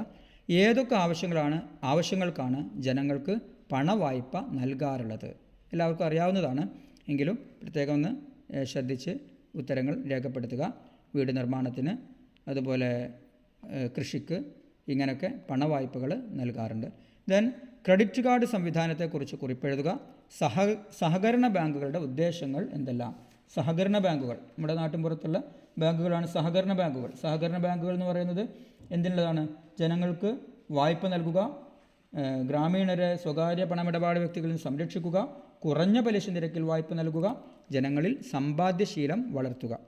ദെൻ അധ്യായം 10 നിന്ന് 4 മാർക്കിൻ്റെ ഒരൊറ്റ ചോദ്യമായിട്ടാണ് പരീക്ഷയ്ക്ക് വന്നിട്ടുള്ളത്. അവിടെ ചോദിച്ച ചോദ്യം ഇവിടെ കാണാം. വരാവുന്ന ചോദ്യങ്ങൾ ശ്രദ്ധിക്കുക. ഉപഭോക്താക്കളുടെ സംരക്ഷണത്തിനായി 1986 ഉപഭോക്തൃ സംരക്ഷണ നിയമം വന്നിട്ടുണ്ട്. അതിന് പുറമേ വന്ന പ്രധാന നിയമങ്ങൾ ഏതെല്ലാം? അപ്പോൾ ടെക്സ്റ്റ് ബുക്കിൽ അതിൻ്റെ 4 നിയമങ്ങളെക്കുറിച്ച് പറയുന്നുണ്ട്. ആ നിയമങ്ങളുടെ പേരുകളാണ് അവിടെ പറയേണ്ടത്.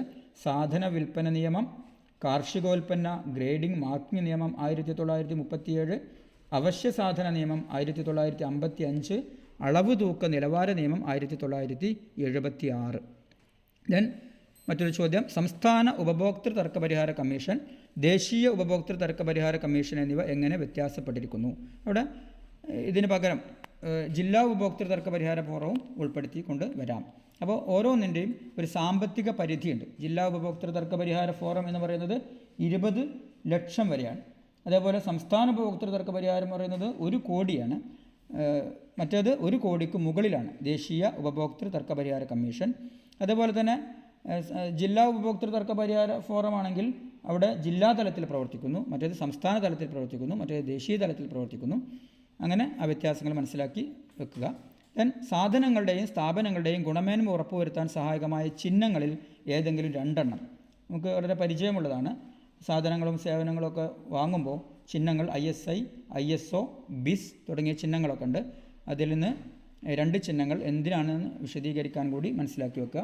ദെൻ ഉപഭോക്താക്കൾ ചൂഷണം ചെയ്യപ്പെടുന്ന സാഹചര്യങ്ങൾ ഏതെല്ലാം?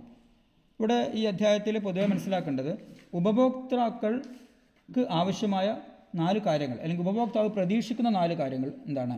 ഗുണമേന്മ, വിശ്വാസ്യത, ന്യായവില, വിൽപ്പനാനന്തര സേവനം. ഈ 4 പോയിന്റിനെ ആസ്പദമാക്കിക്കൊണ്ട് തന്നെ ഇവിടെ ഉപഭോക്താക്കൾ ചൂഷണം ചെയ്യപ്പെടുന്ന സാഹചര്യങ്ങളും കൂടി നമുക്ക് കിട്ടും. അപ്പോൾ ഇവിടെ ഗുണമേന്മയില്ലാത്ത സാധനങ്ങൾ വിൽക്കുന്നത്, അതേപോലെ തന്നെ മായം ചേർക്കുന്നത്, അമിത വില ഈടാക്കുന്നത്, അതുപോലെ അളവിലും തൂക്കത്തിലും കൃത്രിമം വരുത്തുന്നത്, അങ്ങനെ സേവനങ്ങൾക്ക് കാലതാമസം വരുത്തുന്നത്, ഇതൊക്കെയാണ് അവിടെ എന്താണ് ചൂഷണം ചെയ്യപ്പെടുന്ന സാഹചര്യങ്ങൾ. ഈ സാഹചര്യങ്ങൾ വരുമ്പോൾ തന്നെയാണ് നമ്മൾക്ക് എന്ത് ചെയ്യുക, അതിൽ പരാതി നൽകാനും സാധിക്കുക. അപ്പോൾ ആ രൂപത്തിൽ ആ ചോദ്യങ്ങളുടെയൊക്കെ ഉത്തരങ്ങൾ താരതമ്യപ്പെടുത്തിക്കൊണ്ട് മനസ്സിലാക്കി വെക്കുക. ദെൻ മറ്റ് ചോദ്യങ്ങൾ ശ്രദ്ധിക്കുക. 86 ഉപഭോക്തൃ സംരക്ഷണ നിയമം ലഭ്യമാകുന്ന അവകാശങ്ങൾ എന്തെല്ലാം? ഉപഭോക്തൃ കോടതികളിൽ ലഭിക്കുന്ന പരിഹാരങ്ങൾ എന്തെല്ലാം? പരാതി നൽകുന്ന സാഹചര്യങ്ങൾ നോക്കുക, അതിനെ ബേസ് ചെയ്തുകൊണ്ട് തന്നെ പരിഹാരങ്ങൾ മനസ്സിലാക്കി വെക്കുക. ദെൻ സാധനങ്ങൾ വാങ്ങുമ്പോഴും സേവനങ്ങൾ ഉപയോഗപ്പെടുത്തുമ്പോൾ പ്രതീക്ഷിക്കുന്നത് എന്തെല്ലാം? നേരത്തെ പറഞ്ഞല്ലോ, ഗുണമേന്മ, വിശ്വാസ്യത, വിൽപ്പനാനന്തര സേവനം, ന്യായ വില. അപ്പോൾ ഇത്രയും കാര്യങ്ങളാണ് ഈ അധ്യായത്തിൽ നിന്ന് നമുക്ക് ഉൾപ്പെടുത്തുന്നത്. നേരത്തെ സൂചിപ്പിച്ചതുപോലെ ഇനി ആമുഖം. എല്ലാ അധ്യായങ്ങളിലെയും വന്ന സാധ്യതയുള്ള ചോദ്യങ്ങളാണ് ഇത്രയും നേരം വിശദീകരിച്ചത്. ആദ്യത്തിൽ സൂചിപ്പിച്ചതുപോലെ പ്രത്യേകം ശ്രദ്ധിക്കുക, മോഡൽ പരീക്ഷയിൽ വന്ന ചോദ്യങ്ങൾ ഒട്ടും ഗൗരവം നഷ്ടപ്പെടാതെ തന്നെ എല്ലാ ചോദ്യങ്ങളുടെയും ഉത്തരങ്ങൾ മനസ്സിലാക്കി വെക്കുന്നതോടൊപ്പം ഈ ചോദ്യങ്ങൾ കൂടി മനസ്സിലാക്കുക. എല്ലാ ചോദ്യങ്ങളുടെയും ഉത്തരങ്ങൾ പഠിക്കാൻ സമയം അനുവദിക്കുന്നില്ല എന്ന് കരുതുന്നവർ ഇതിലെ ആദ്യ ചോദ്യങ്ങൾക്ക് കൂടുതൽ പ്രാധാന്യം കൊടുത്തുകൊണ്ട് മനസ്സിലാക്കി വെക്കുക. എല്ലാ ചോദ്യങ്ങളുടെയും ഉത്തരങ്ങൾ മനസ്സിലാക്കി വെക്കുകയും ഉത്തരങ്ങൾ പഠിക്കുകയും നല്ല ഉയർന്ന ഗ്രേഡോടെ A+ ഗ്രേഡോട് കൂടി തന്നെ ഈ വർഷത്തെ SSLC പരീക്ഷ സോഷ്യൽ സയൻസ് പരീക്ഷയിൽ വിജയം നേടുവാൻ നിങ്ങൾക്ക് തീർച്ചയായും ഇതുവഴി സാധിക്കും. അങ്ങനെ സാധിക്കട്ടെ എന്ന് ആശംസിക്കുന്നു, പ്രാർത്ഥിക്കുന്നു.